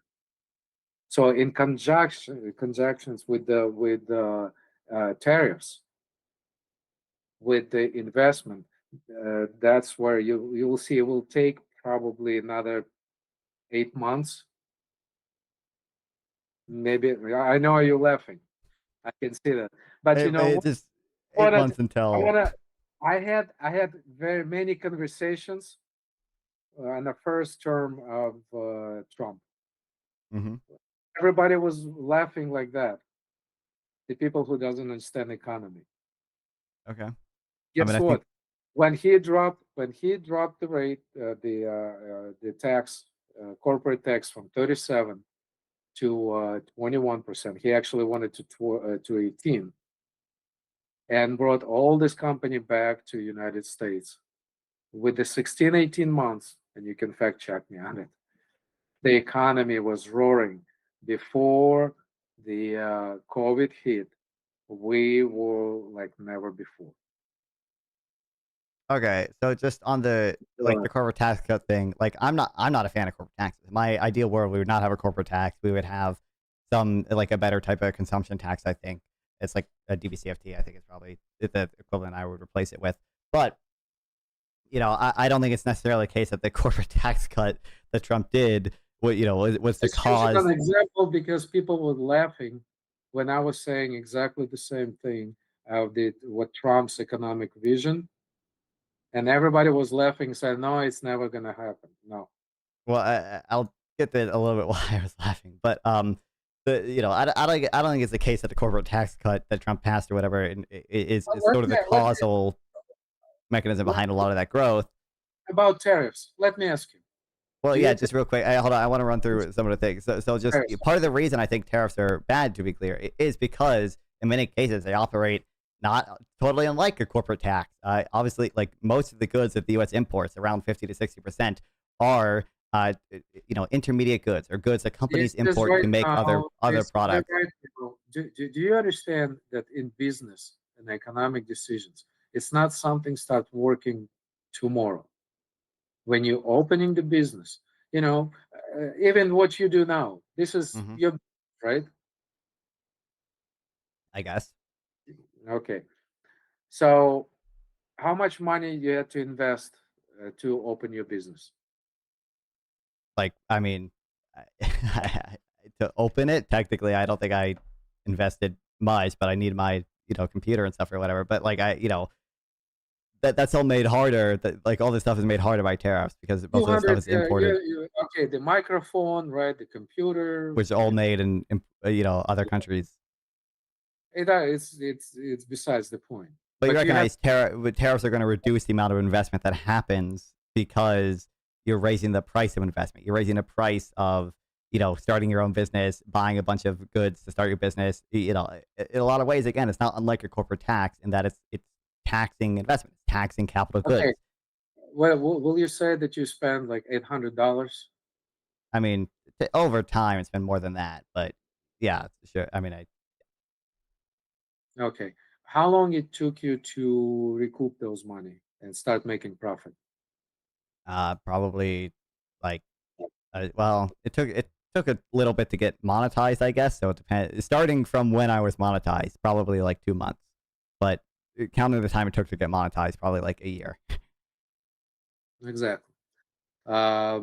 It's usually take, the economic model, how long it takes you can, I mean, you're on a smaller scale than somebody who has to rent a warehouse or a retail place, and you have to, put all the stuff in the product and everything. It takes about 18 months to turn around, 18 to 2 years to start making money on an investment, just to start breaking in. Okay, Sure. so It's going to take longer with tariffs when everything do I you, import for my do business is you, more expensive and growth is lower overall. yeah, do you know how many businesses Trump owns? I don't. 1012, I think. Okay, I'll assume that's true, but all right. Kind of weird that he owns them as a president, but regardless. Okay, all those. Nobody talking about all these successful businesses employing hundreds of thousands, then tens of thousands of people. Everybody just remember when there was 3 or 4 bankruptcies, which is he summarized, he paid off, and the same banks who was bankruptcy was Chapter 11 and Chapter 13 was under, was happily the money again. I don't care. Maybe Oh, Trump's an excellent, great that businessman. wasn't Fine, whatever. But I think so, we have every reason to believe yeah, that tariffs have historically hurt and are currently hold on, hurting hold on, hold on. It's businesses. not my comment. It's not my claim. It's not what I'm trying to say. What I'm talking about that the person who is running over 1,000 businesses, successful businesses, every day for many years. Don't you think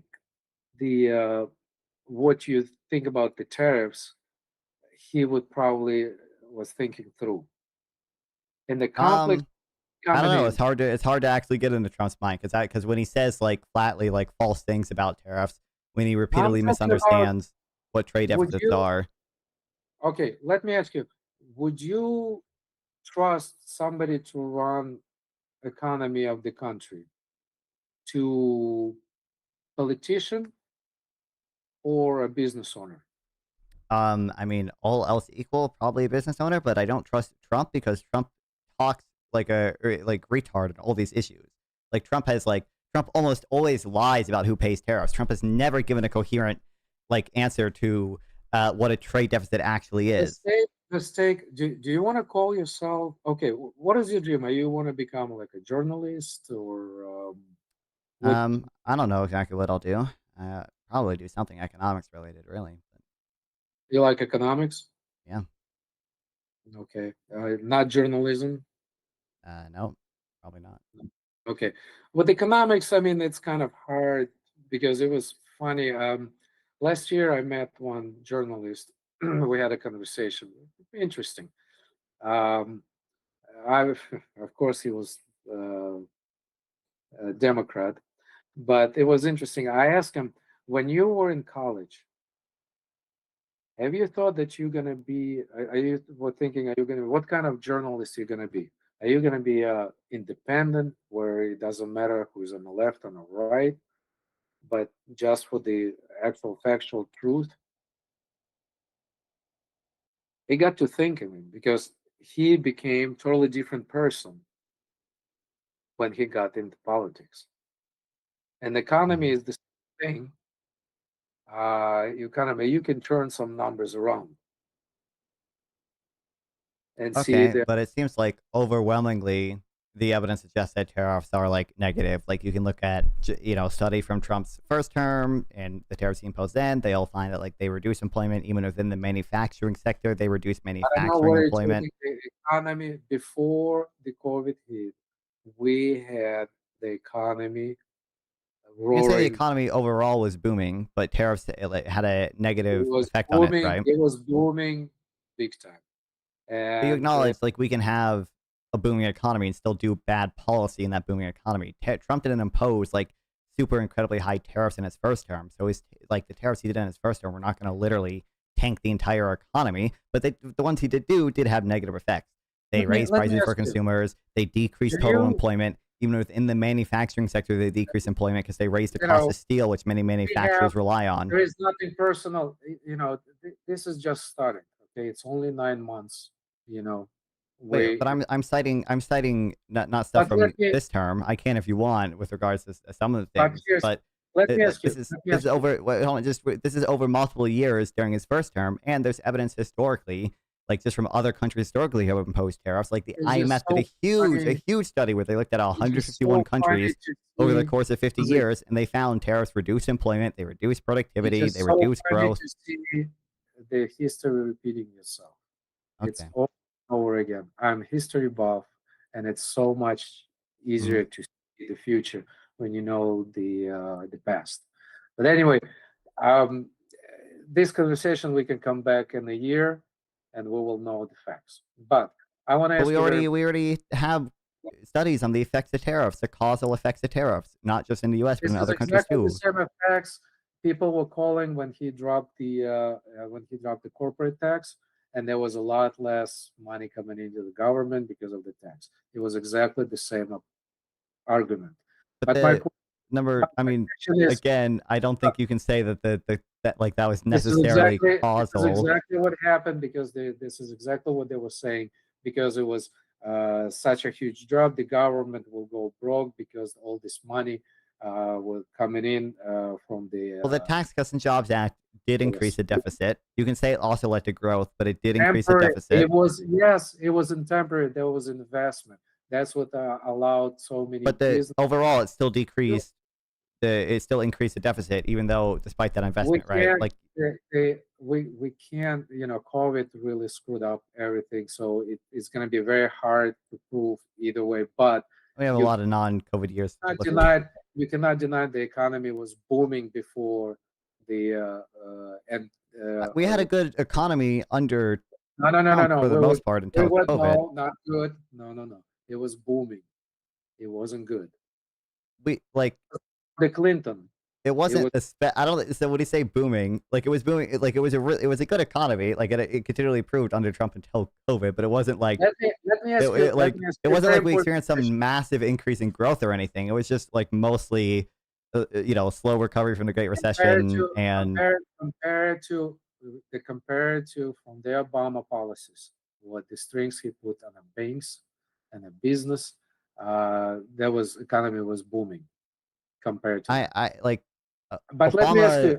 you, It took the economy to a while to fully recover from the Great Recession. To still to some oh extent, no, Obama. don't go there. I'm gonna bury you with that. I have Okay, yeah. conversations with that. Don't go there seriously. But I have another question. I mean, I'm just saying, like, I, Tell me I one think thing. the economy like eventually got better under Trump than it was under Obama and You know stuff. Now, why? You know why? I don't think Oh, presidents please. generally It took have that eight much control over years. the No, no, economy. no, no, no, no, no, no, no. The first thing when the first term when the Trump came in, Hmm. he took so many policies Obama put on the banks, on the manager, and the businesses. This is 100% true because what happened after 2008, and that's when Obama came. He just Well, the crisis put happened before Obama was in office, right? he put so much strings on the banks. They could not. None of the business could get any freaking loan. It was terrible. But besides the point, I want to ask you: do Wait, you but think? I'm just saying, like, so I think, by the way, generally speaking, the president doesn't have like that much control over the economy. Now, Trump has kind of No, no, no. changed that a The little bit with policy, regards to policy. him Listen, unilaterally imposing I a very I high made amount my of claim. tariffs. I But made my claim because I know that for sure would happen because none of businesses, including myself, when we went to the bank and like it's very get we a didn't see business like to get a we saw business it. loan, there was and there the bankers were telling us that's exact thing, which is I read before, and that's what they were saying exactly the same thing. The Obama administration, read Obama, that's the ones who put restrictions on the loans. And that's what crippled the economy. That's why we could not open second location. We could not hire more, we could not get the loan to bring our businesses to the next level. The first thing when Trump came in, he eliminated those.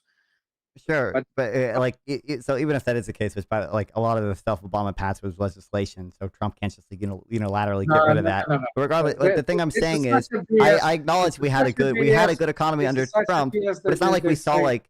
like we saw Okay, pretty standard I want to growth ask you during about Trump's tariffs. first term. It I wasn't want like an to explosion ask of you. growth or anything.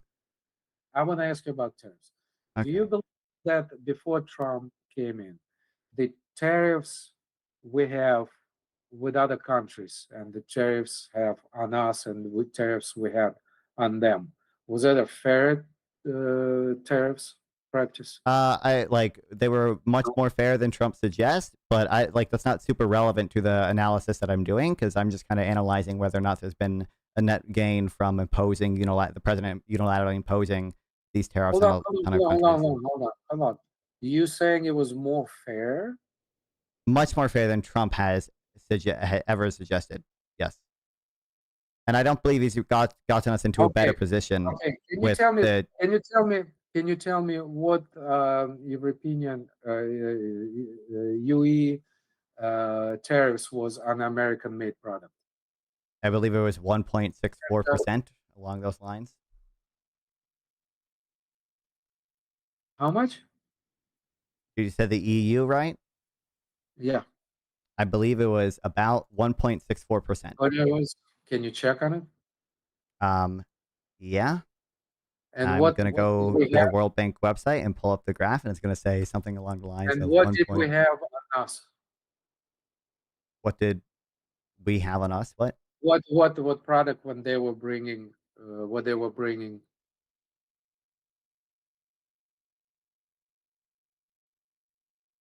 Sorry. Ah, shit. I have to go. Okay. So you believe that the tariffs, the tariffs, what we have before Trump came in was if more fair than it's now? From yeah, I mean, I believe so. Yes, but also like that's not super. I mean, the thing I was saying is like the fairness is a weird term to me because like I don't really know what it means for trade to be fair or unfair. I just know what it means for trade to be like a net benefit or not a net benefit. And I think trade was Okay. definitely net benefit. If we okay, well, let's talk about our neighbor Canada, right? Wait, hold on. I just want to be clear. The thing I'm looking at right now from the World Bank or whatever, the tariff rate, the weighted mean of all products on like the US or whatever, it's like 1.33 for the EU. So that's not very high.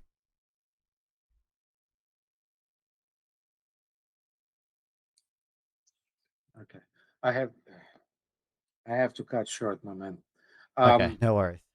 The you know that most countries had after World War II, and there was a Marshall Plan, to bring the Europe and other countries out that we had favorable for them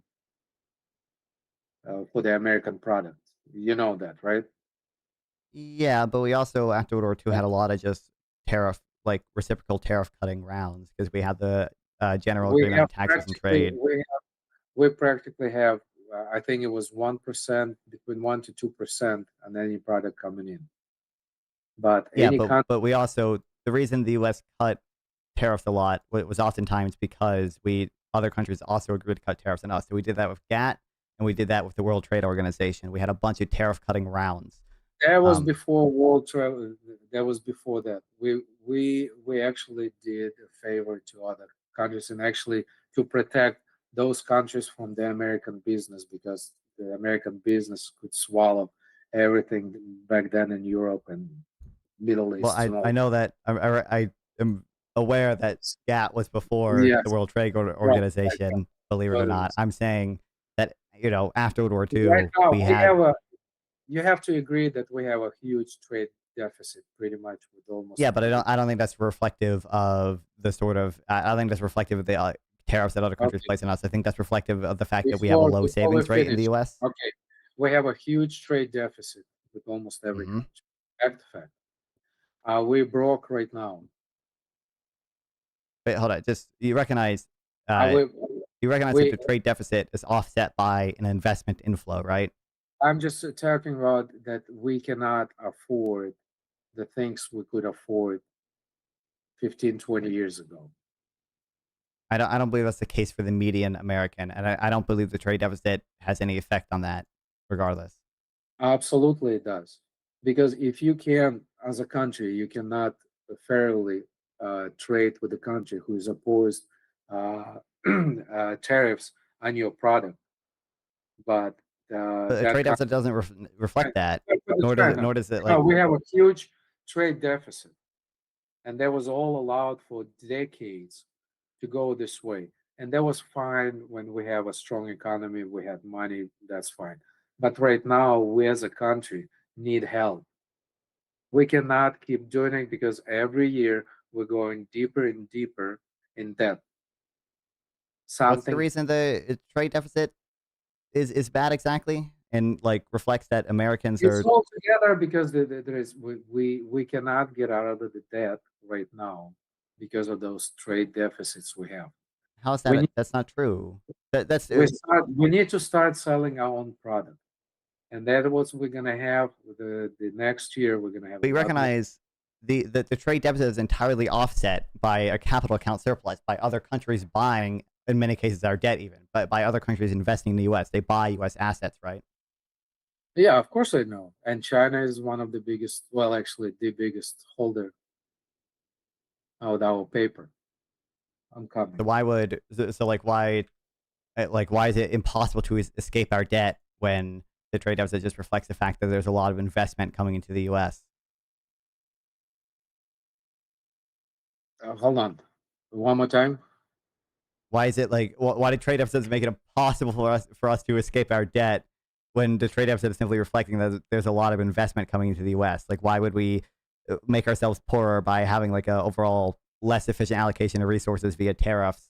Why How would that would help us escape our debt? those investments coming to build factories? It's not to build the BlackRock or Vanguard. Sure, but that's what This I mean by a less efficient allocation of resources, right? Because we'd be taking resources away from more productive sectors to build like factories here, when that's not the most efficient and allocation. that's where we're coming to the legal immigration. I That's don't what know we why we do go back to illegal immigration. I'm because just saying, this is the like, plan. This is the plan, and if you research, you will see that it's already there is a talk in the Trump administration when we're gonna have a shortage of the labor, and not just the labor. It's almost in the research that talking about legal immigration to bring the talent to United States. uh-huh. I mean, Trump You need seems to understand. The intent people on getting find rid of like people H-1Bs and stuff too. I But don't okay. know. I don't know why people take Trump so personally. Whatever he does, he just because it's Trump. They can't go past just see the whole picture to The whole picture here doesn't. None of it yeah. makes sense. You're saying like the trade deficit somehow make it impossible to pay off our debt, and again, I was saying trade like imposing tariffs is going to make us overall poorer because to the extent that you're incentivizing domestic investment or whatever, you're leading to a less efficient Yeah. allocation of resources where we're Let's do not this. exploiting the gains from trade, Let's, and overall growth is going to be lower. Why wouldn't we do a much more I efficient tax see. that I doesn't have those see same how. problems? I just see. I just see how I need to conduct my conversation with you. I have to be more factual, and we're not gonna prove that much. I don't know if you agreed at least at something what I was saying. I'm not sure about that, but I see the person who take the facts over claims, right? Like anybody. I mean, You follow me? like So, yeah, when I'm so evaluating what I stuff, have, I want yeah, to have another. I want to have another conversation, and the sure. next conversation, I will be more prepared. So we're not going to say I believe, I don't believe, I'm not taking this. There is a fact. This is the data. If you want to fight the data, that's different. Okay, bring something different. But if I bring the facts, with the labor statistics or with any other, the either government or reputable, not something blogger said, whatever, the actual data from the official or reputable newspapers, for example. Mhm. Okay, and then we can talk about. I think it's going to be more productive. Sure. If you want to set up another conversation, we can. But we have been going for almost 2 hours here, and I know you probably have to Is go. So that you can give 2 hours? My almost two granddaughter hours. is knocking. She can. Yeah, They. yeah. You can give a outro. You Sorry, can I'm sorry. I'm yeah. sorry. I'm sorry. I If you have really anything, enjoy this conversation, and I see, like, for example, on the Facebook, a lot of times I have time when I'm responding to somebody. I can do research. I can bring my facts, and here I just don't have it in front of me to support my claims with any facts. And I would love to have that. So we will have more productive conversation. sure. Yeah, I can reach out again, and we'll Sounds set good. something up. Yeah, yeah, yeah. Okay. But yeah, I like really appreciate your time. I have fun, yeah. and I think it was. I mean, it's cool. Well, I had fun too. I'm sure we can set something up again later on. But yeah, I'll let you. I'll Yeah, let you reach go. out Yeah. reach out to me and give me just a little bit more time because I am workaholic and I work a lot. So I need to make sure the time and topics so I can bring my claims and back them with the facts. I think that would be a lot more fun, you know, Sure. talk this way. Cool. Yeah. Sounds good. Yeah. Thank you. Thank you. One more time, I enjoyed our conversation and reach out to me, get ready for another time. Yeah. Well, I enjoyed it too. Yeah, I'm sure I'll we'll talk to each other later. I appreciate it, Okay. Make America great again. bro. And Oh shit. You started saying something again. Oh my god, bro. Oh my god, bro. I don't know how I'm supposed to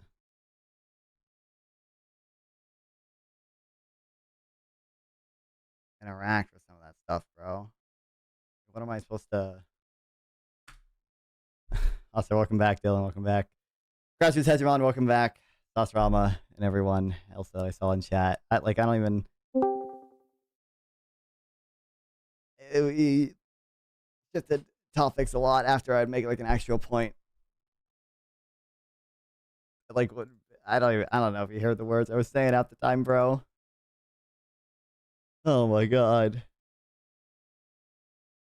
Like the shit about like the Alien Enemies Act meeting, like, hey, I think Obama Trump's deportations are different because Trump is invoking the Alien Enemies Act. That's something that we obviously did not see Trump do, or sorry, Obama do. And he's like, well, they're no different. I'm like, well, I'm gonna explain to you a reason why I think they're different. And the fact that I don't even think he could repeat back to me like what I said was different between them. Lord, infinite suffering, true. I bet Reynold has better stuff in the Obama deportation stupid shit than I do because I never did like a ton of research on that. It's my understanding that like the expedited removal proceedings, like they still have. I think one, it's only. I don't think the expedited removal stuff ever applied to people who are in the country for multiple years. I believe that like only applied to people who were either like criminals or like very recently came over the border. Um, and I believe you still had like some. There was still like some board. Your mic is fucking up. Oh no, what's wrong with it?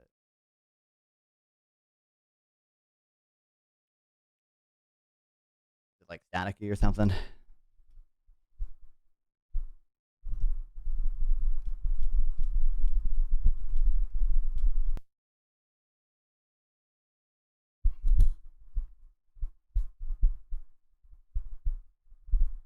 Or I'm crazy? You're always crazy. 300 billion integrated circuits, refined petroleum, some gold, and vaccines. I don't really know. Croatia. It was not Croatia.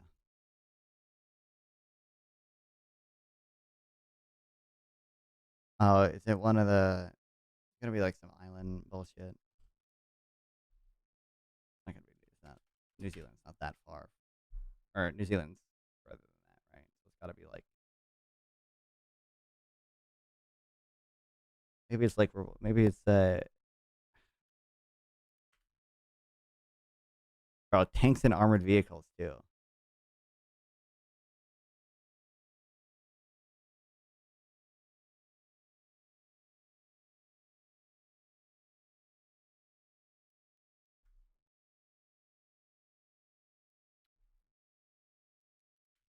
Madagascar. I think Madagascar's probably too far as well, but bro, it is gonna be some island. I don't know, like bullshit off of Australia, isn't it? 300 billion's a lot though.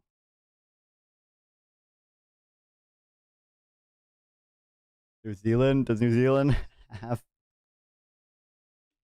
make this shit? Nope. Yeah, that's way too far. Fuck, kill me.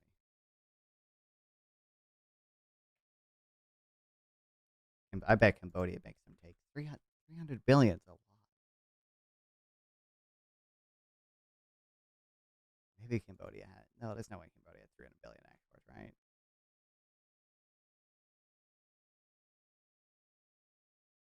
Oh, you know what? It's probably is. It's probably one of the fucking dons or whatever, isn't it?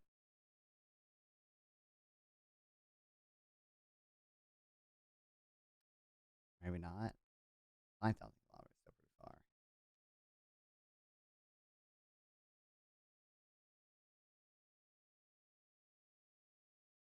Maybe it is fucking Cambodia, bro.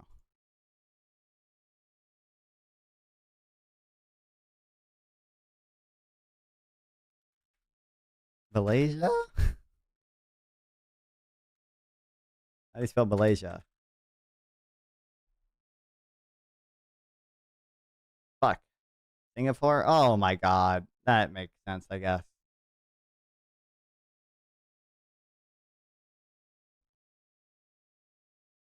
Yeah, I wasn't. Oh, fuck. Dude, I could have. If I remembered Singapore was the thing, I could have guessed Singapore, bro.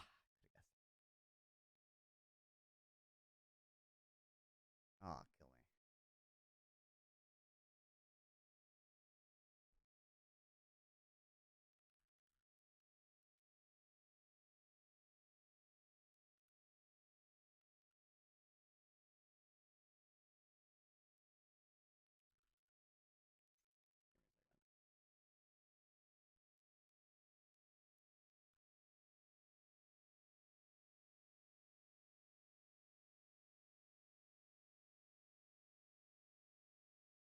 Okay. I think we're gonna do more welfare memes, more not just snap memes, but other welfare too, inequality memes. And I know people want me to read the fucking stuff about gripers and Republicans. Because that's that. But tomorrow we're talking to the other Jubilee dude about similar stuff. Hopefully that's not as autistic of a conversation. I don't think it will be.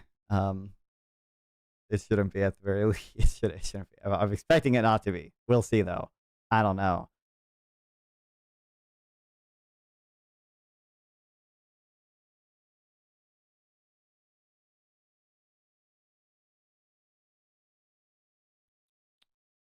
I need to do some bullshit about snap diets too, but it just seems so silly. It just seems so stupid. Or maybe not so stupid or whatever, but I don't know. It just seems like not the biggest thing you should focus on with snap, but I guess there are some people out there who just really hold a position that snap would be good if only we made sure it didn't cover soda. If only it only covered the Nutriloaf guys.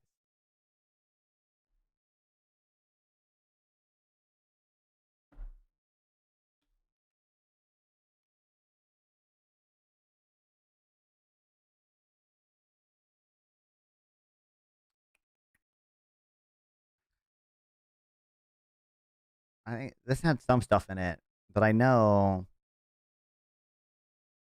I'm seeing people cite contradictory evidence to the whatever she cites in here about like, oh, SNAP people actually seem to have similar diets as like non-SNAP recipients.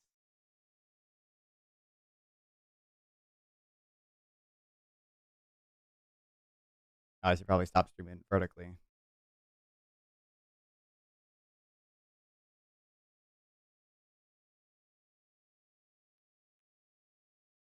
Because the vertical stream was not worth it. Got 27 views the entire time.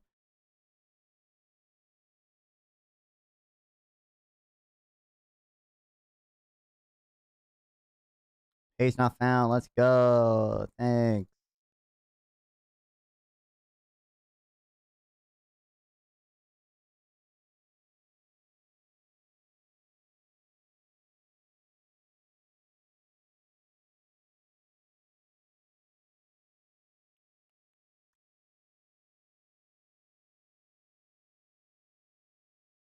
And then this is just the USDA report, which I've seen people cite before for showing that Snap does have people on Snap do have similar diets. But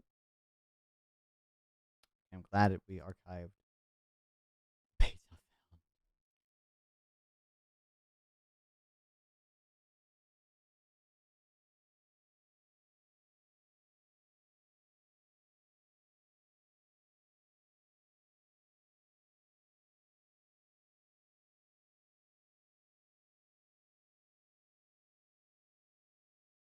Ooh, sub collection.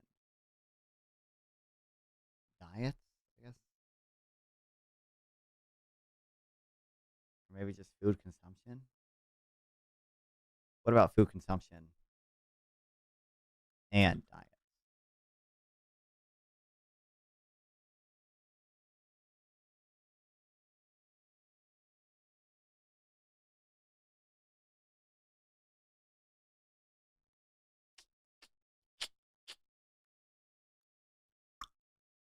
I'm missing all the context from chat. You guys are talking to each other, but I'm missing all the context. Unfortunate. That was locked in. By locked in, I just mean I'm talking to someone and not. Well, I read chat, but I don't. I don't read. I don't read everything.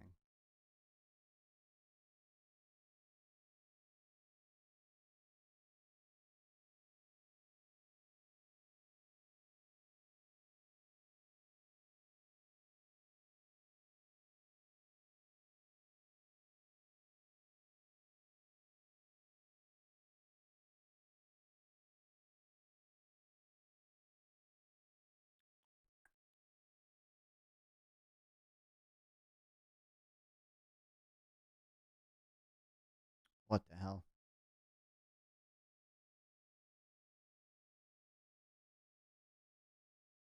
I don't think this is what I want.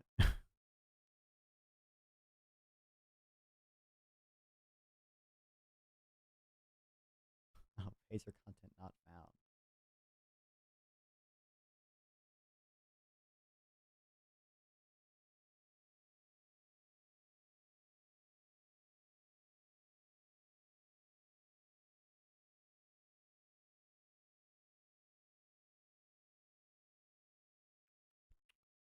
Okay, I'll just search.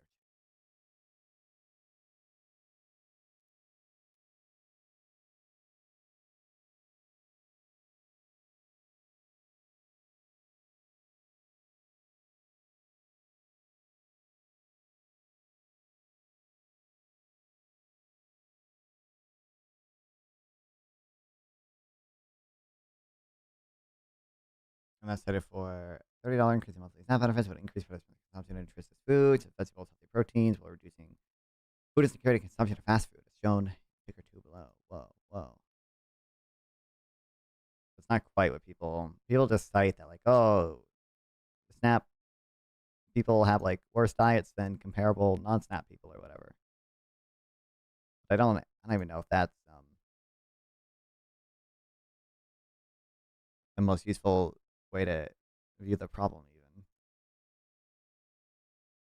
my intuition just suggest that we should view like you should just focus on whether Snap like is better than a counterfactual with regards to not having it for nutritional outcomes. And then you should, if you care about obesity and stuff or whatever, I don't think the issue should be like a narrow subset of people are like using your tax dollars to buy food that makes people obese. I think it's probably more beneficial to just say America has an obesity problem in general. So you should probably just find a way to deal with that.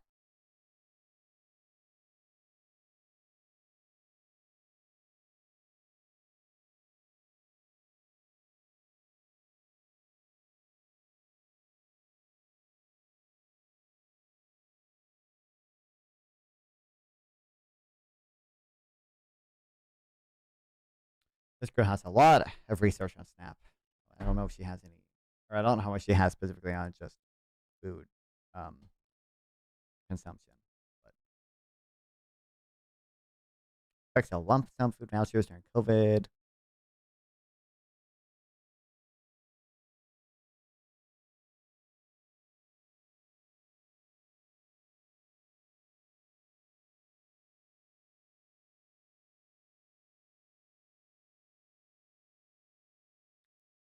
Data on school lunch menus to document improvements in nutrition quality school meals. We then evaluate how changes in nutrition content maps into obesity outcomes.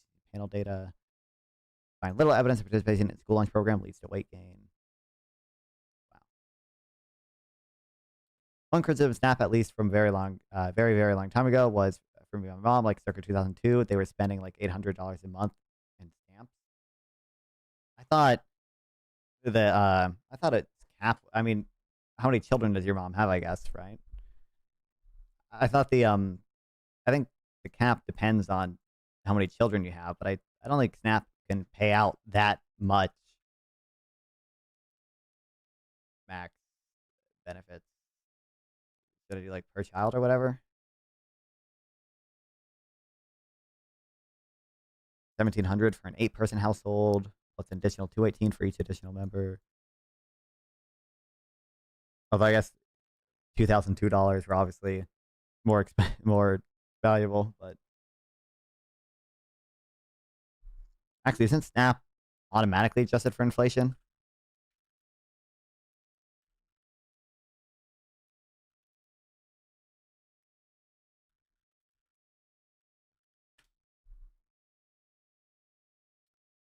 Yeah.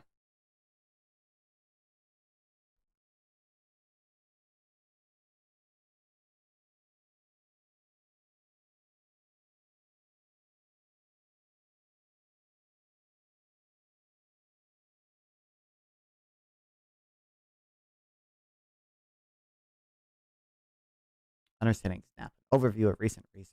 Oh, I keep click on the version I can actually access.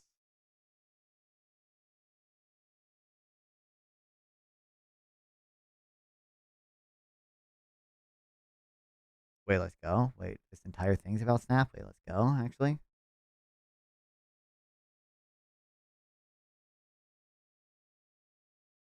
can I actually download all these PDFs or?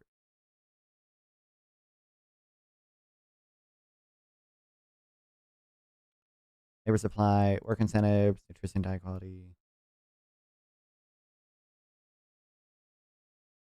Don't care about that. We only ever use a few hundred a month while she's between jobs, but I remember her saying that we never ate better working than we did on Snap, but it does incentivize selling food stamps and fraud. Yeah, that's one of the other issues with trying to control people buy with Snap is people will just buy stuff with Snap and then sell it if they want to buy whatever they want to buy that badly. But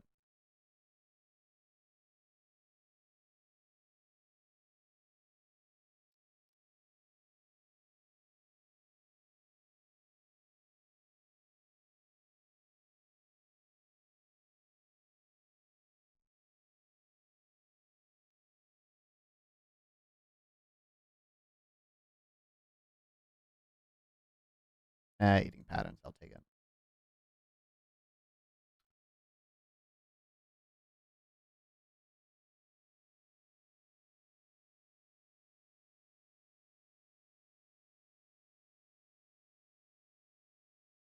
Sure. Your pain's an emergency room visit? What the hell? That was for 2 people? I mean, part of the issue, generally, with, like, means-tested benefits is it does create, like, welfare cliffs. So, like, it could be the case that, you know, you truly were never eating better than you were on SNAP, but you can solve that. You should solve that with, like, a lower phase-out. I don't know. I feel like maybe it was different in 2002, but we just looked up, like, the maximum payments. For 2 people, you're not getting $800 a month anymore, at least. It might be for, like, maybe it's different if you're a single head of household.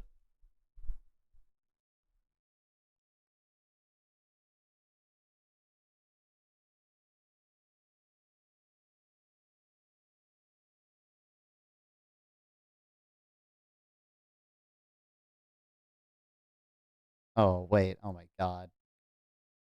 Why'd I get my hopes up? I just realized it's just not even. That's not. They're all paywalled still. I have.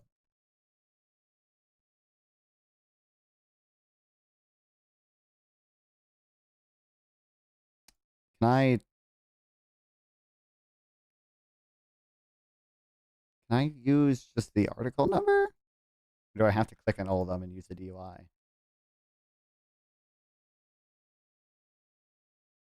think I probably have to use the fucking DUI.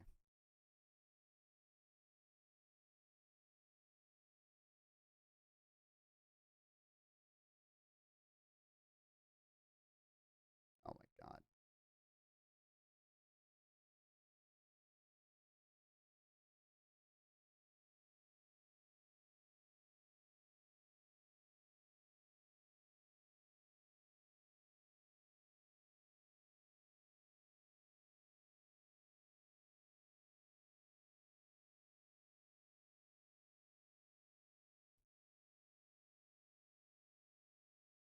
Is there a working paper version?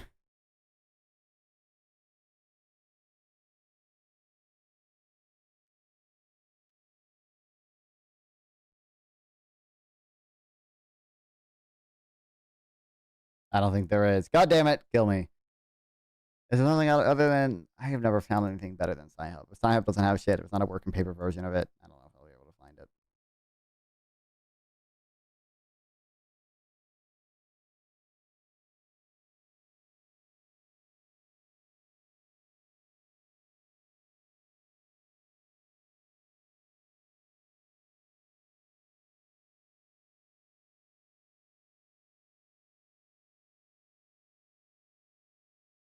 My wife and I were getting $500 a month in Snap. Wait, did you only did you stop because of the shutdown or whatever? Good shit.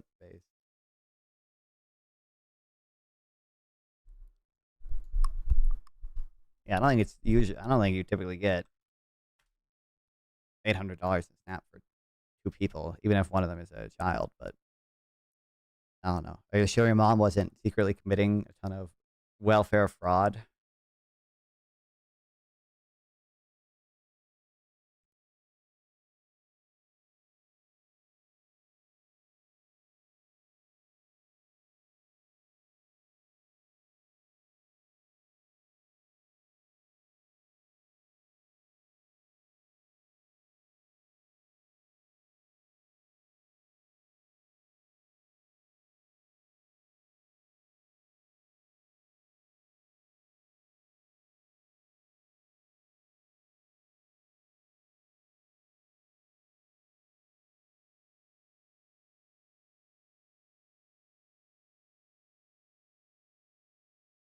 What's up, local? It's not funny. You Jewish? The only other person I know, your last name is Jewish. I'm not. I feel like you've definitely heard me say I'm not Jewish before, localist, but I'm not. Oh, she got a better job, and I found a job. Okay. Well, good for you, and your wife. This was 2 years ago. Are you telling me that there's still an incentive to work even if you're on Snap? What? You telling me people don't just? You're telling me working or able-bodied men still find jobs?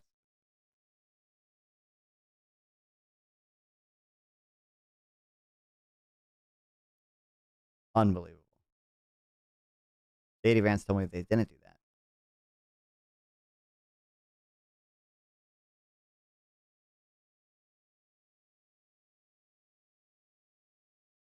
Didn't think you were, but I know people with your last name, and it said in Google, large percent of people with your last names are Ashkenazi Jews. Yeah, I'm not Jewish, unfortunately. Unfortunately.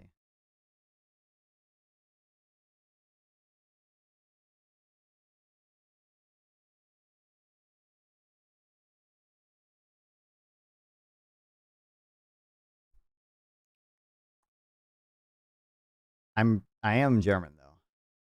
Non-zero chance.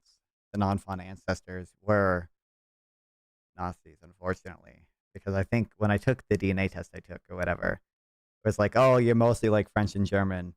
And also your ancestors probably came to the US in like the 1940s. And I'm 0%, like I'm 0% Jewish. I am 0.1% Levantine.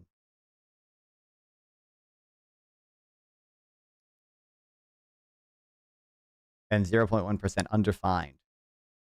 And then I'm 99.8% European.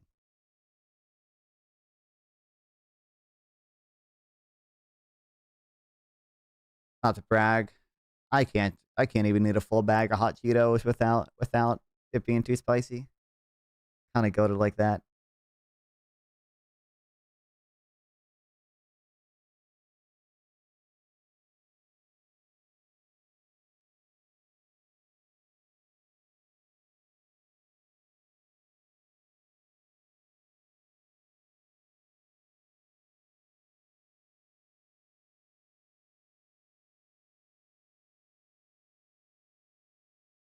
But I just sound this one, right? Yeah.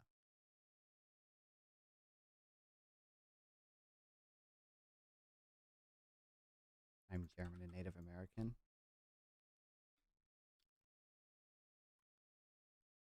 I don't want to say. I don't want to make. I don't want to make.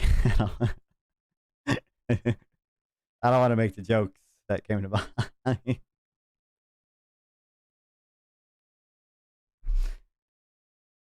I don't know how much. I don't know how much can I joke about being here. But you know what? I can say I'm more white than Nick Fuentes. Okay. You know what? You know what? Got that going for me actually.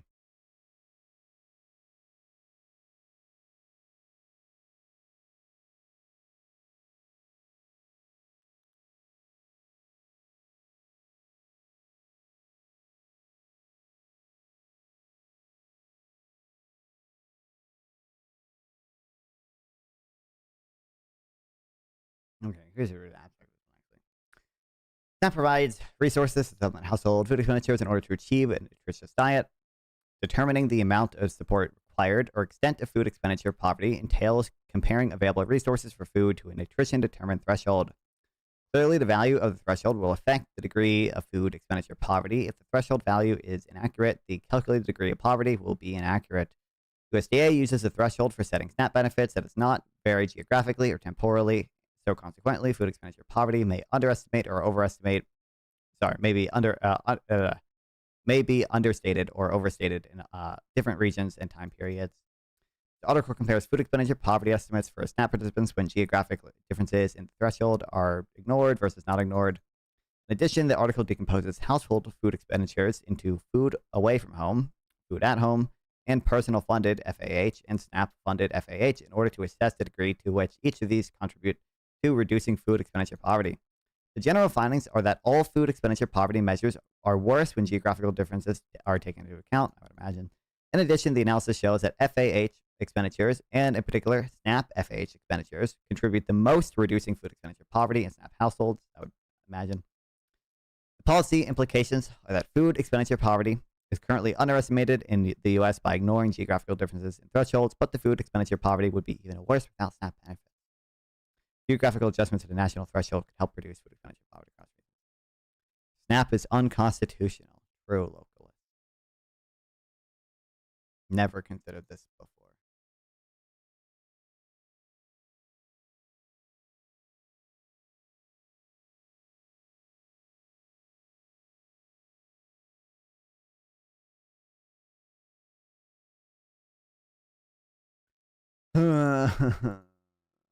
Kill me. I'm using eating.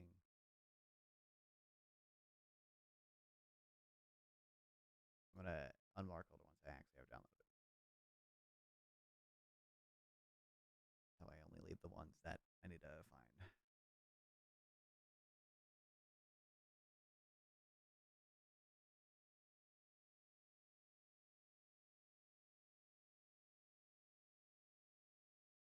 Localist, have you considered that Snap contributes to the general welfare?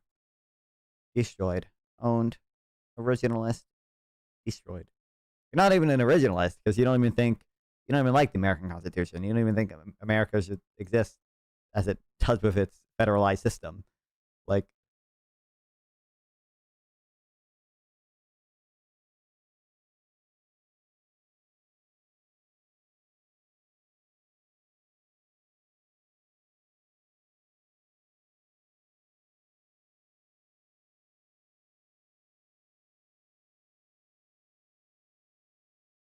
actually, can't I just do this? Yeah, I should have been doing that the whole time. Forgot I can do that. True, general welfare. Got him. Exactly. Owned. Localist, I'm talking to two originalists, not about the Constitution. On that Monday, I think. Yeah, Monday. About whether the left has abandoned the American moral proposition, which I'm sure you will enjoy that as well. And I'm on a team. I've said this before on stream, but I'm on a team with my favorite non-originalist, Pisco.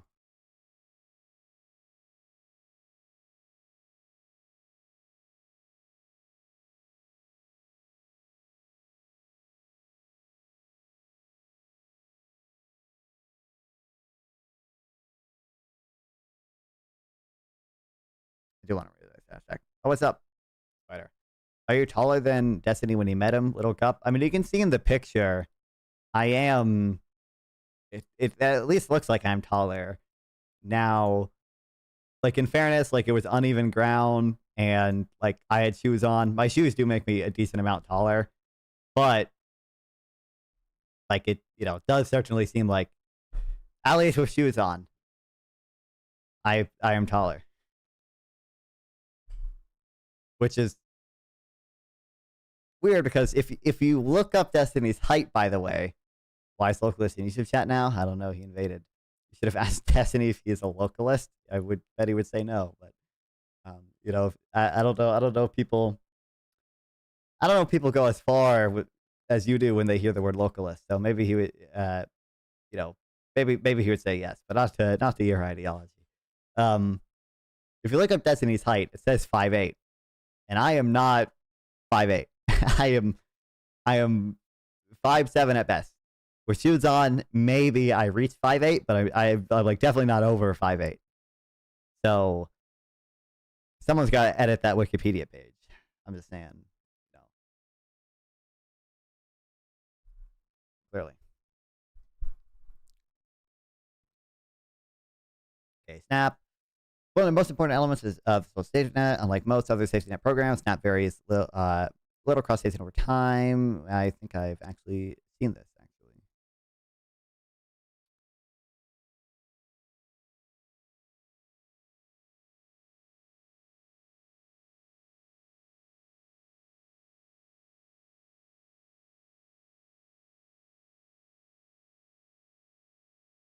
Maybe not. I only have this one downloaded, but I feel like I've read this fucking abstract before.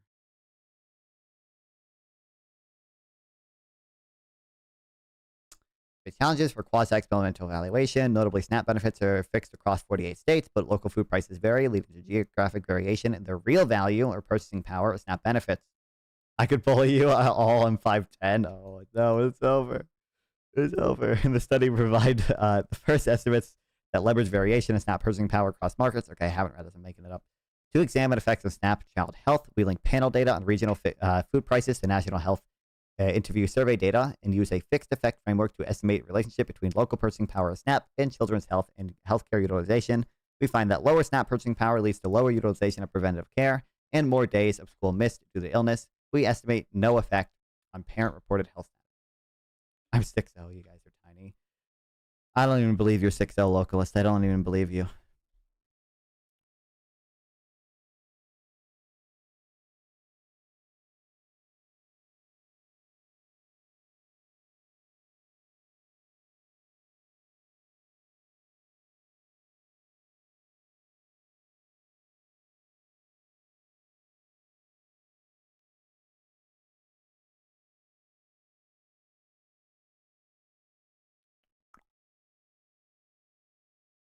I am. Oh fuck.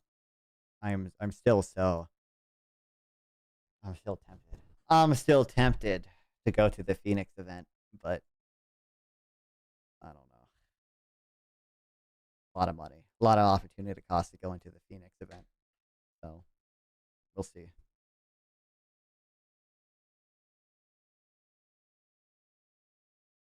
You know, it'd be fun. I could do my own because I live in a town with a bunch of boomers, non-fun Gen Z liberal versus boomers. Okay, I just go to a park in my city and set up a chair there.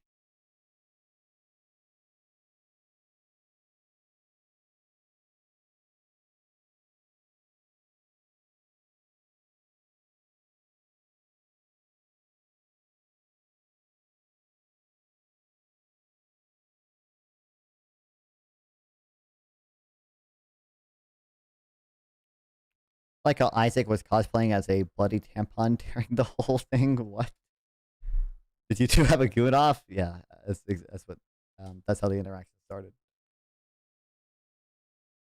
Am I crazy? Did I just try to?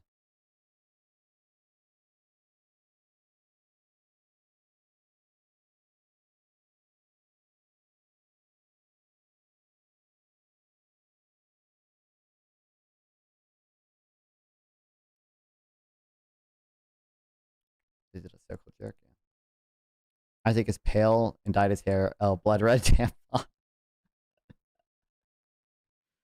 Isaac said, Isaac did say his hair is supposed to be pink. Now, I don't know if it's quite blood red, but it does kind of look more red than pink. He will find it very. I'm going to take a screenshot of that local and send it to Isaac. Or you can do it. I can do it right now, actually, and he'll probably join fucking VC and yell at you, which is funny.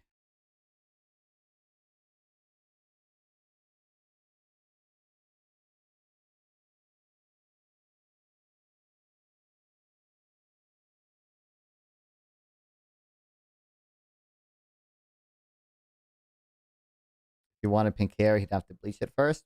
I mean, he might have. I don't know. I don't know if the reason why it's more red is because he didn't bleach it first. I mean, hey, he is a ginger normally, so well, I guess it would make sense.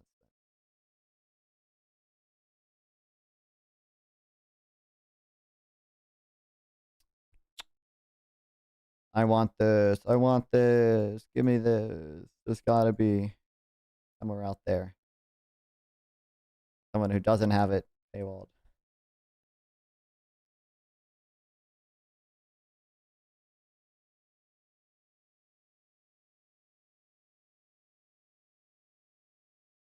Sometimes you can just find for paywalled studies, like the PDF itself hosted on the website just through Google, and it's a little crazy that sometimes just like slips through the cracks, but.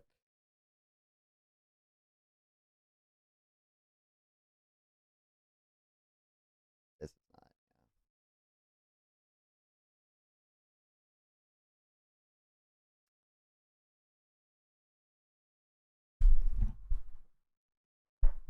Guys, surely, guys, my community college is gonna give me access to. Actually, I don't even think.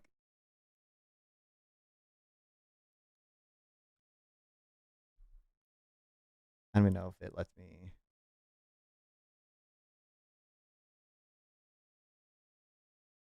Wait, actually, it might.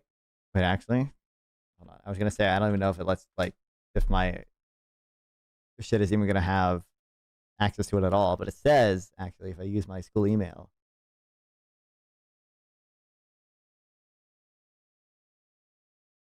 I can access some things.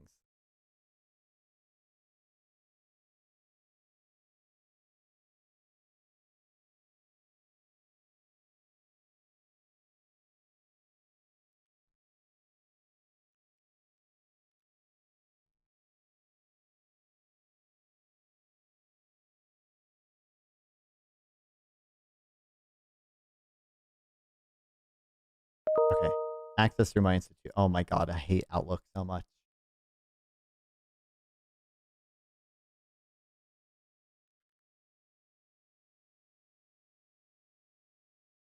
No. Yeah, it doesn't. Of course, it doesn't.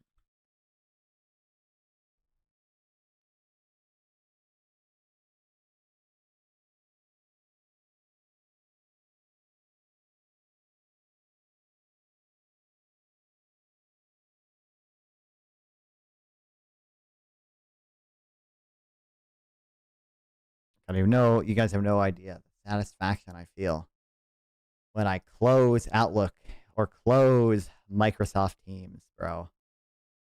Oh my god. When I opened up Task Manager and end task on Microsoft Teams, okay. It's wonderful. It's beautiful.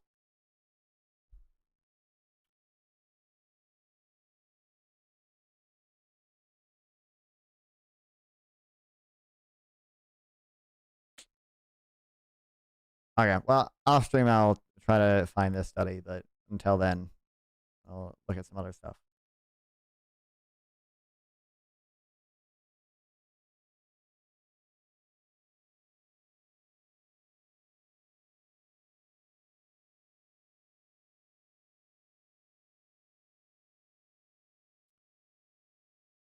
What was the shit?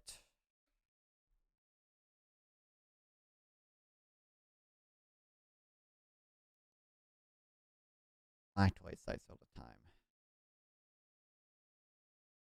I'm on Twitter too much.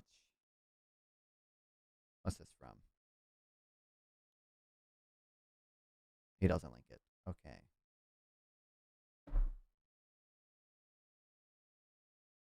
My last message not sent. It might not have. Was it the one about Isaac being a twink? That one did send. I just did not read that. That was Isaac. I thought it was your lesbian friend. But I'm just gonna. Don't mind opening. I'm not opening sniffing tool for anything in particular. No, it's like innocent. Locust, I don't know if you know. In the Discord server, the stream chat, you send stuff there. It does actually show up on screen now. And I don't think Metro's here, but I did. I believe I have fixed kick chat, and kick chat will not randomly break now.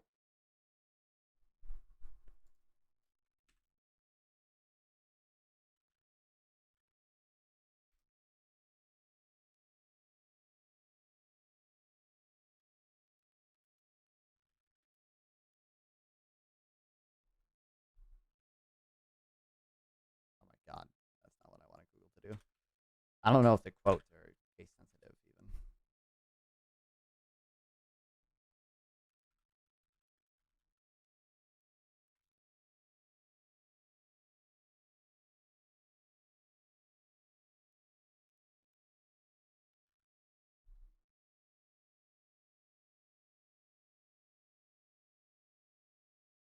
They don't have a citation for that. Oh, 2021 USA study on average, participants had a lower total HEI scores and income eligible and higher income on participants.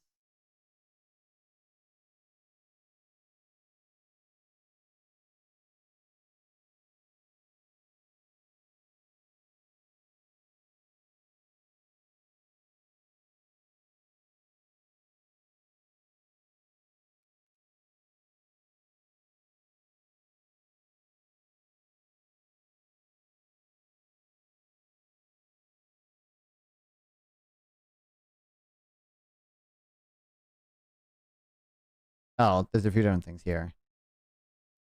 This might be the 7, whatever the dude in the WIC debate, I think might have actually just been citing these things.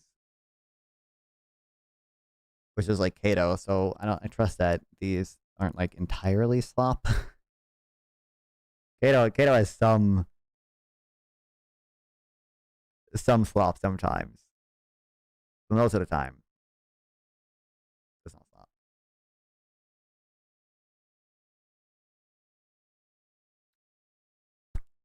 Play more junk food.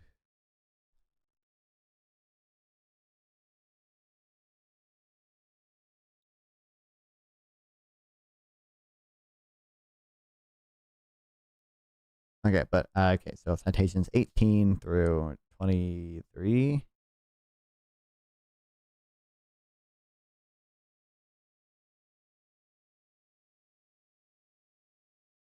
'17 through 23.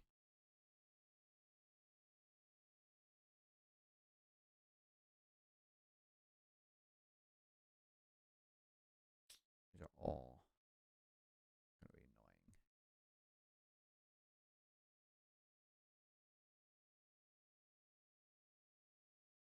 What is this?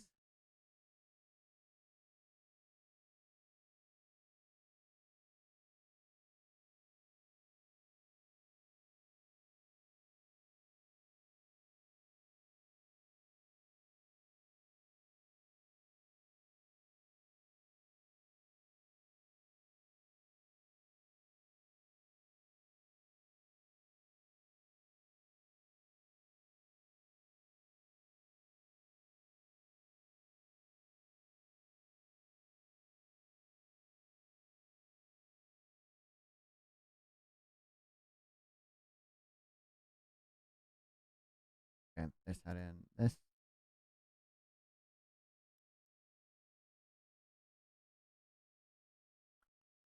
Overall diet quality of Americans does not align well. Yeah, on average. Sometimes it had lower total AGI scores in income eligible and higher income non-participants. 55 versus 57 and 60 points respectively. However, little is known about the magnitude of change or difference in AGI scores needed to observe. Differences in health outcomes, so the observed measures may not reflect meaningful differences in a group. Oh, okay. I was gonna say it doesn't seem like a large amount, but I don't know. I don't know what scale the thing is on. So maybe like it could be like whatever log scale, and it could actually be big. But I guess not even. I'll say what is the significant differences in scores in order by the asterisk. Okay, so it's not even significant for some things.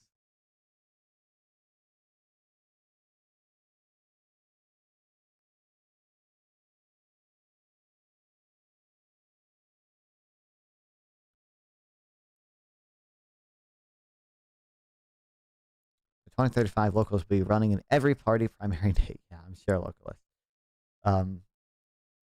Making every election between a localist Democrat versus a localist Republican, both sharing subsidiarity and opposing usurpation. I'm sure.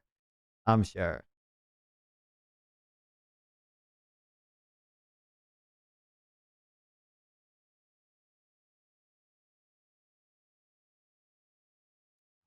Fix my OBS and it won't let me plug in.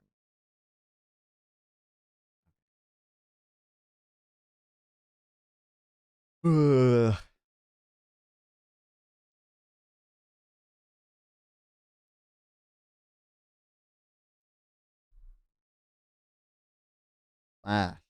Age.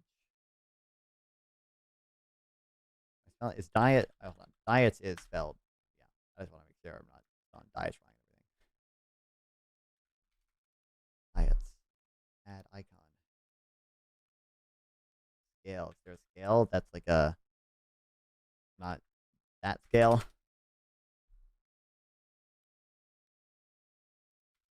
That. Soda, I guess. Okay, give me what was it, 17, 16 through whatever.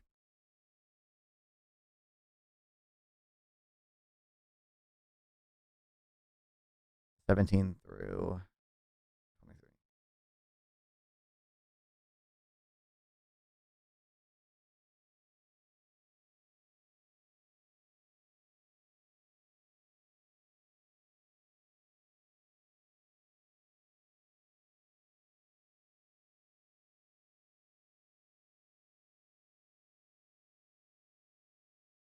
I'm excited to see Vivek as governor of Ohio, dude.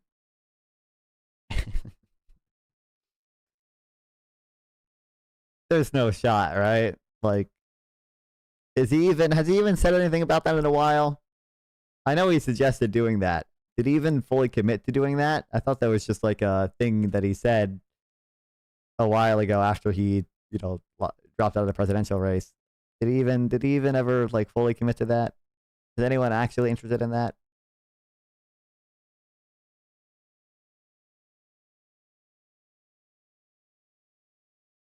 Did I hallucinate?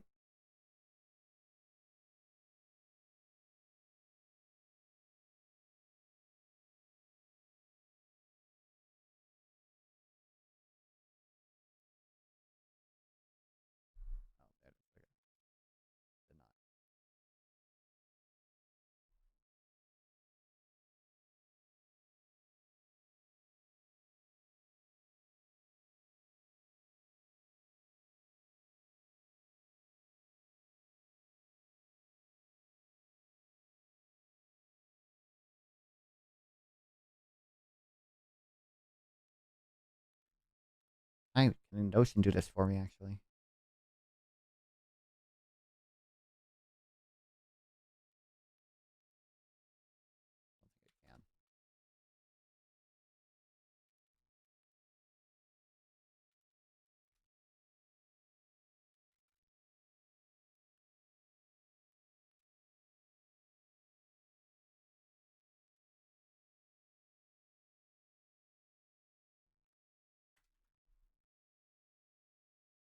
Later post about it less than a minute ago, linked it, but didn't send it in either. Just send it in the Discord stream room chat, or send it in Twitch if you want to, I guess. Yeah, YouTube does not like links.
Didn't I download this? I should have just saved the link too. I downloaded this, I know.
Wait, does this even do they do this like yearly?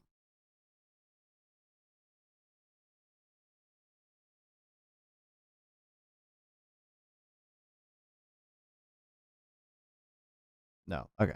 Never mind.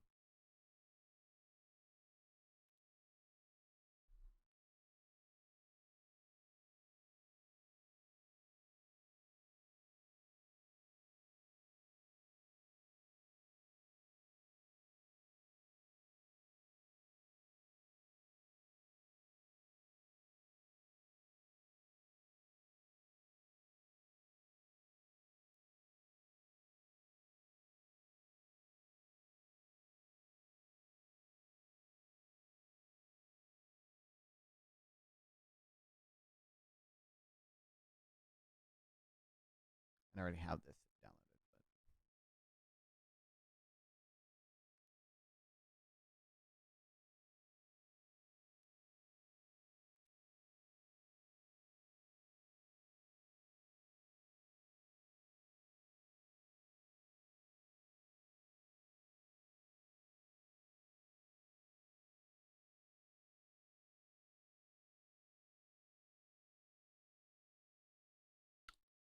I don't remember where I even got that from. Okay. The other, hold on.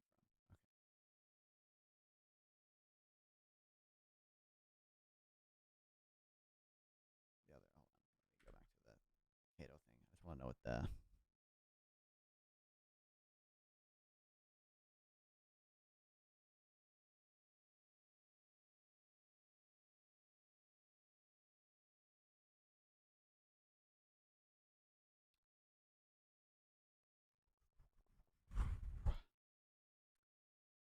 Like I said, this is a thing I've seen cited before.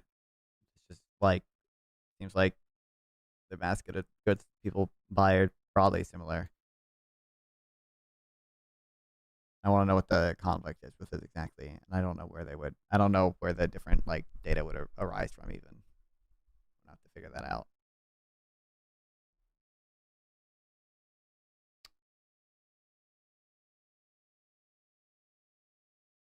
Okay, 2016 USDA study. Still data. 23% of purchases by SNAP households were sugary drinks. That's not in conflict with that at all. Okay. SNAP shoppers bought slightly more junk food than SNAP shoppers. For example, 9.25% of total purchases by SNAP shoppers were for sweetened beverages, cola, compared to 7.1% for non-SNAP shoppers. I don't even know if that is. I'm pretty sure this. Pretty sure this is the same like USDA studies. I don't know.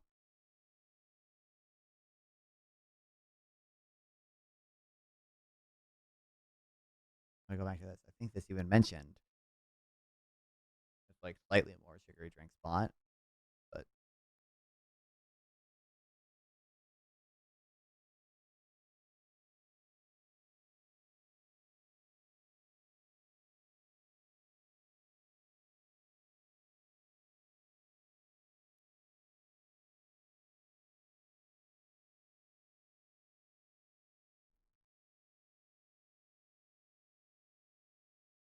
hold on, 9.3 to 7.1, yeah.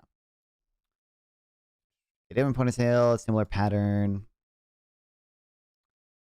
Your audio on Kick a Scuff sounds like an over aggressive noise gate expander. It might be. I don't know how to fucking set up my audio shit correctly. Or should I turn down on the expander? The threshold or the threshold? I forget which way the threshold goes. Like, is turning it down? Does that mean more quieter noise gets affected? Yeah, hold on. I can turn the threshold down a bit. Should I turn the ratio down? I'm an audio guy. I don't know shit. Holy shit. What? What's wrong?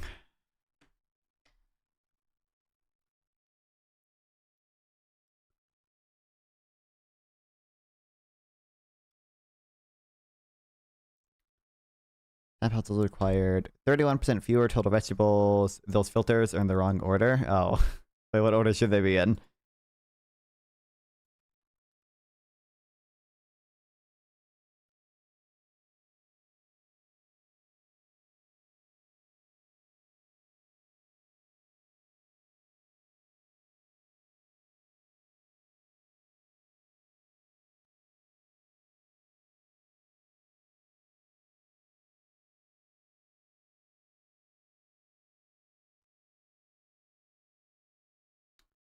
It's like AGI thing was weird. This seems like the only.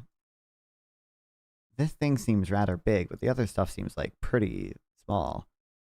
We just looking at this one. It was like really small too. Expander, compressor, limiter. Okay. It was just the expander compressor that was switched. Okay, not even that bad.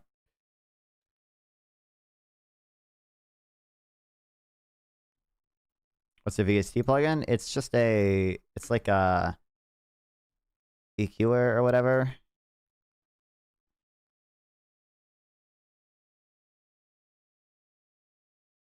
I don't know. I followed a tutorial a while back that told me to do this. That's what I did.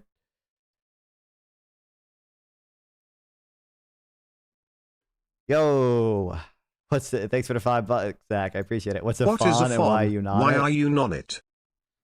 Okay, there's the alert. There we go. I appreciate the $5. The EQ should be between the compressor and expander. Okay, I appreciate it. You know, I don't really know. I don't know exactly what. Oh, I'm looking at the audio levels right now. It looks real quiet. Is it quiet for you guys?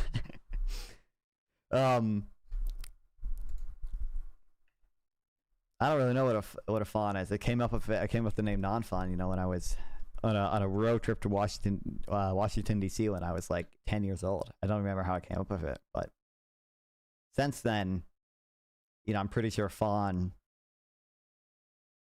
You know, it's kind of as a non-fawn, you know, gooning brand has evolved a bit. I think we all know what a fawn refers to.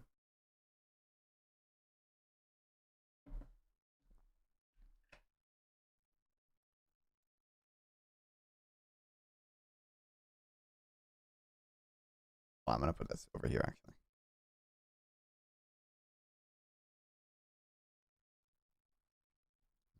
I don't know if the audio is work for you. For me, it shows the audio levels are like way lower now from my microphone. Like I'm not even hitting the yellow in the OBS like level thing.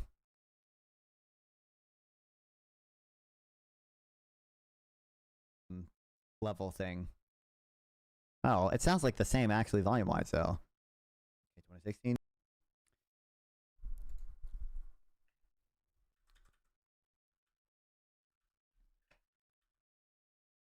The audio is work for you. For me, it shows the audio levels are like way lower now from my microphone. Like I'm not. Okay, that's a little weird, but whatever. I appreciate it, Darko.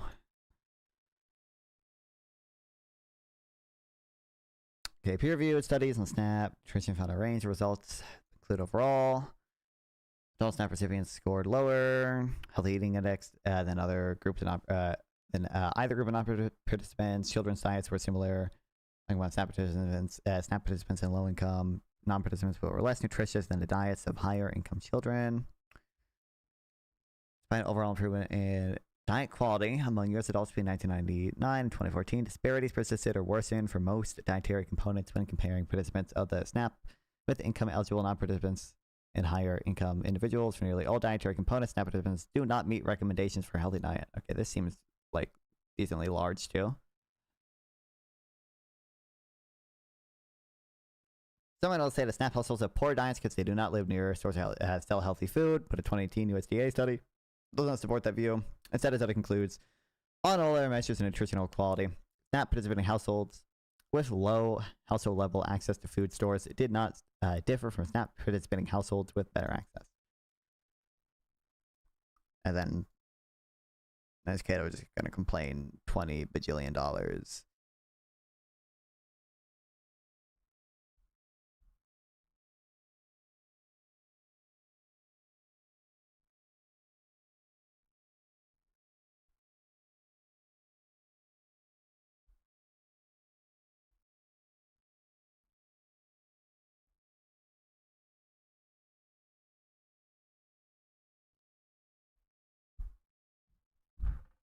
Widespread fraud and abuse by individuals. Oh no. And organized gangs?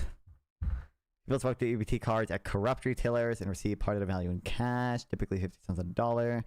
They sell their benefits to others for cash. They falsify their income. This cannot be that widespread. I would imagine the widespread fraud that exists would be people just like selling some of the food they buy with SNAP so they can spend that money on other food or other, I guess in the worst case, like drugs or whatever.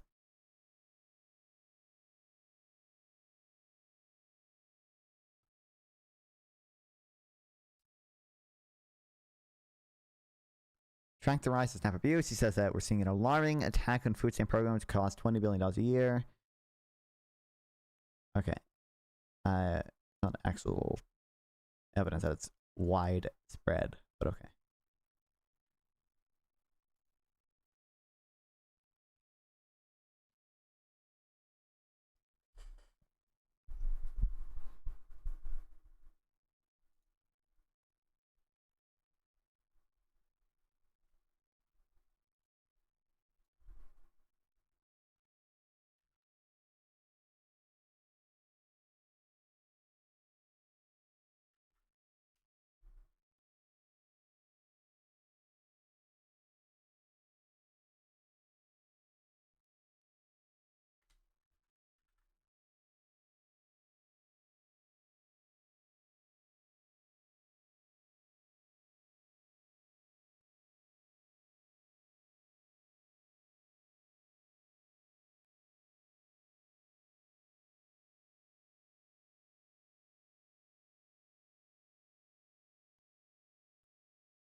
Shoot me a compressor, expander settings later, and I can help tune it. I don't know how you it still managed to sound blown out with a SMB at Shiraz 7B. Yeah, I don't know. I got fucked up shit. I'll DM you probably after I'm done streaming. Yeah.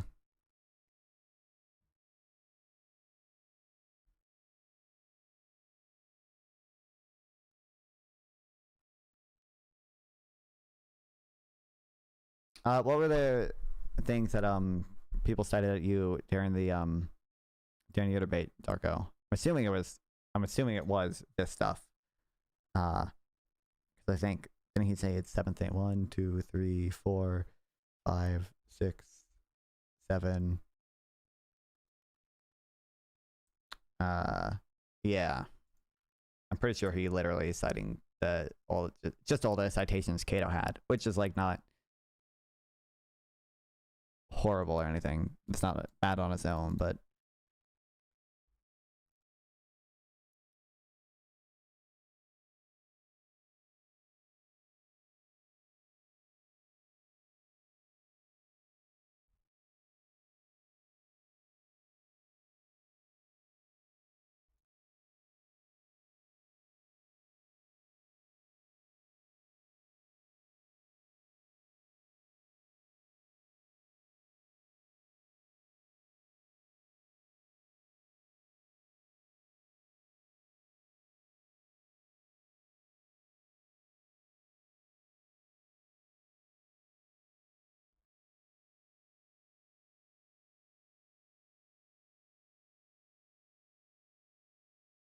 bruh.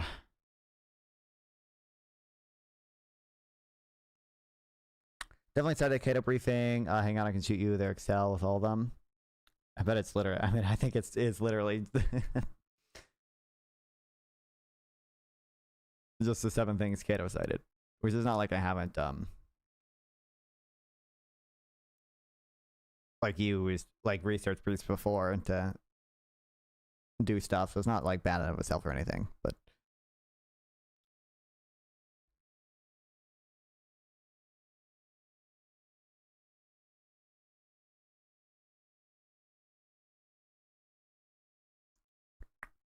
But like most of this stuff, it looks like, other than the 2 things I highlighted, are like the differences seem like very small, and it even like they're citing things from the 2016 USDA study, which like it says, which that study's like overall findings is like there's some differences, but like it's pretty small. And then this one's not from the 2016 USDA thing, but if you look at this one, the results are like really small, and also some of them are not even statistically significant.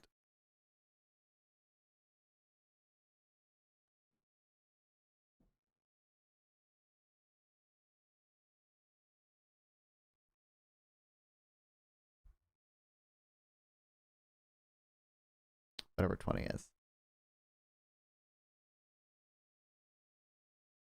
Oh, you didn't even download it? Oh, kill me. Yeah, I opened it.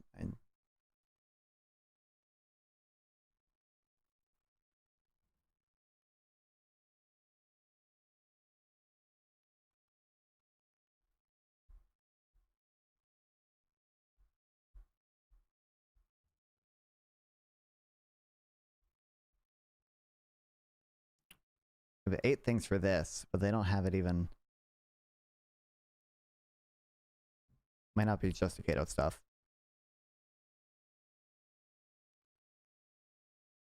I think this was cited in it though, yeah.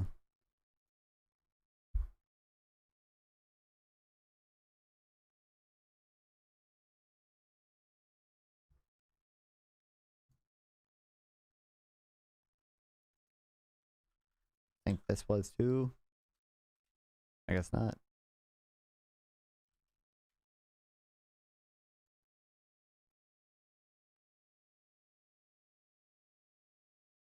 And then I don't know how much I care about the healthcare cost that much.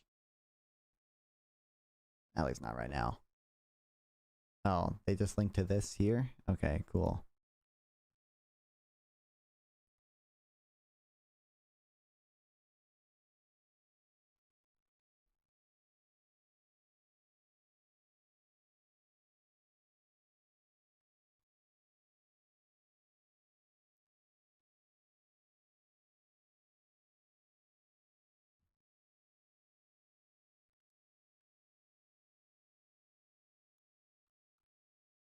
All right.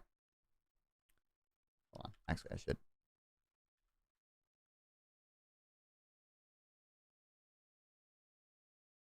I think I can copy tables into Notion. I can. Let's go.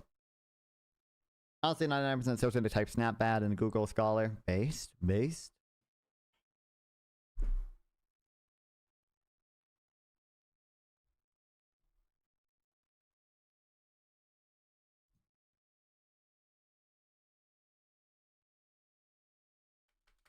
Someone just joined the... Oh, well, they joined the waiting room and then they moved the hangout. But, okay.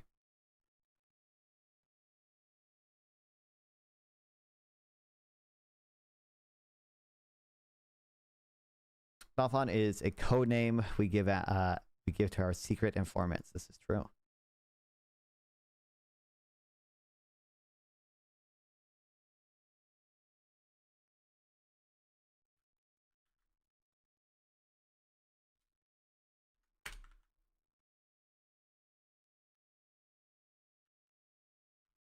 Can it let me mention it? There we go.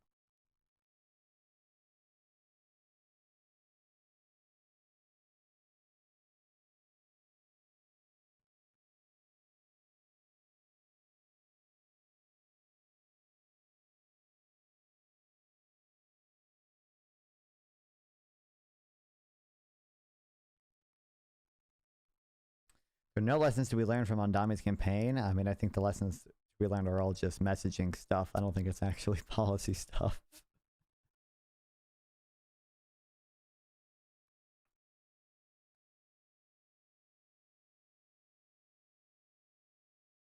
Oh, they're using the Discord thing. Let's go.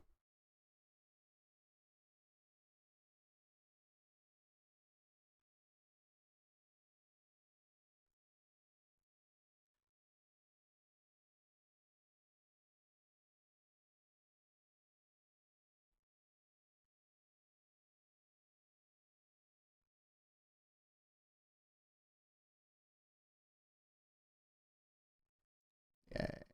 Woohoo.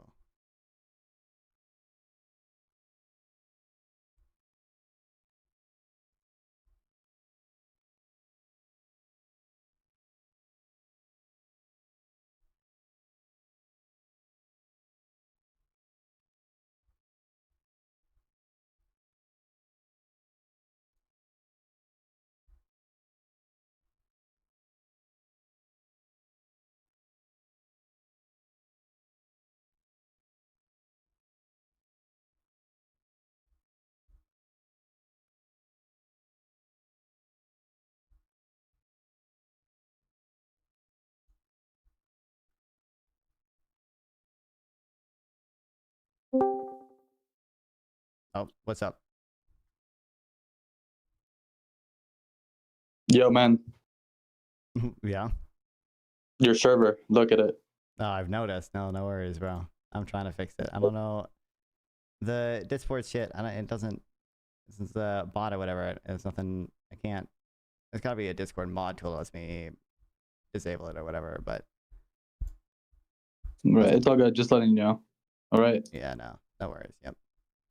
All right. Take care. Love you, man. Appreciate it. Oh, yep. Yay. Okay. Oh, hold on. I'm gonna fix this shit, actually. Kill day.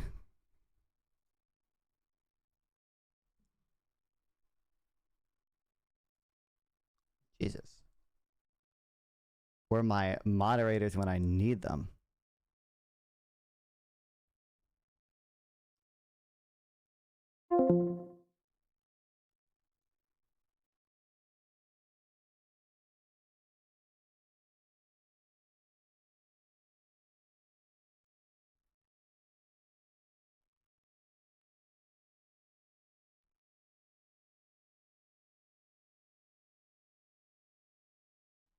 I think I'm having a seizure. Well, yeah.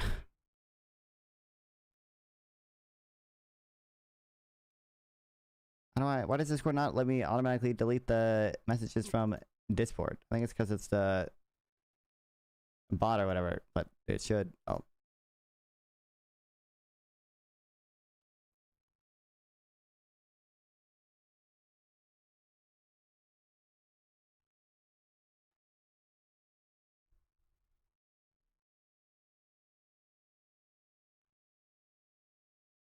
Okay, Jesus. Well, hold on. I'll see you guys later. I'm gonna fix this shit first. Kill me.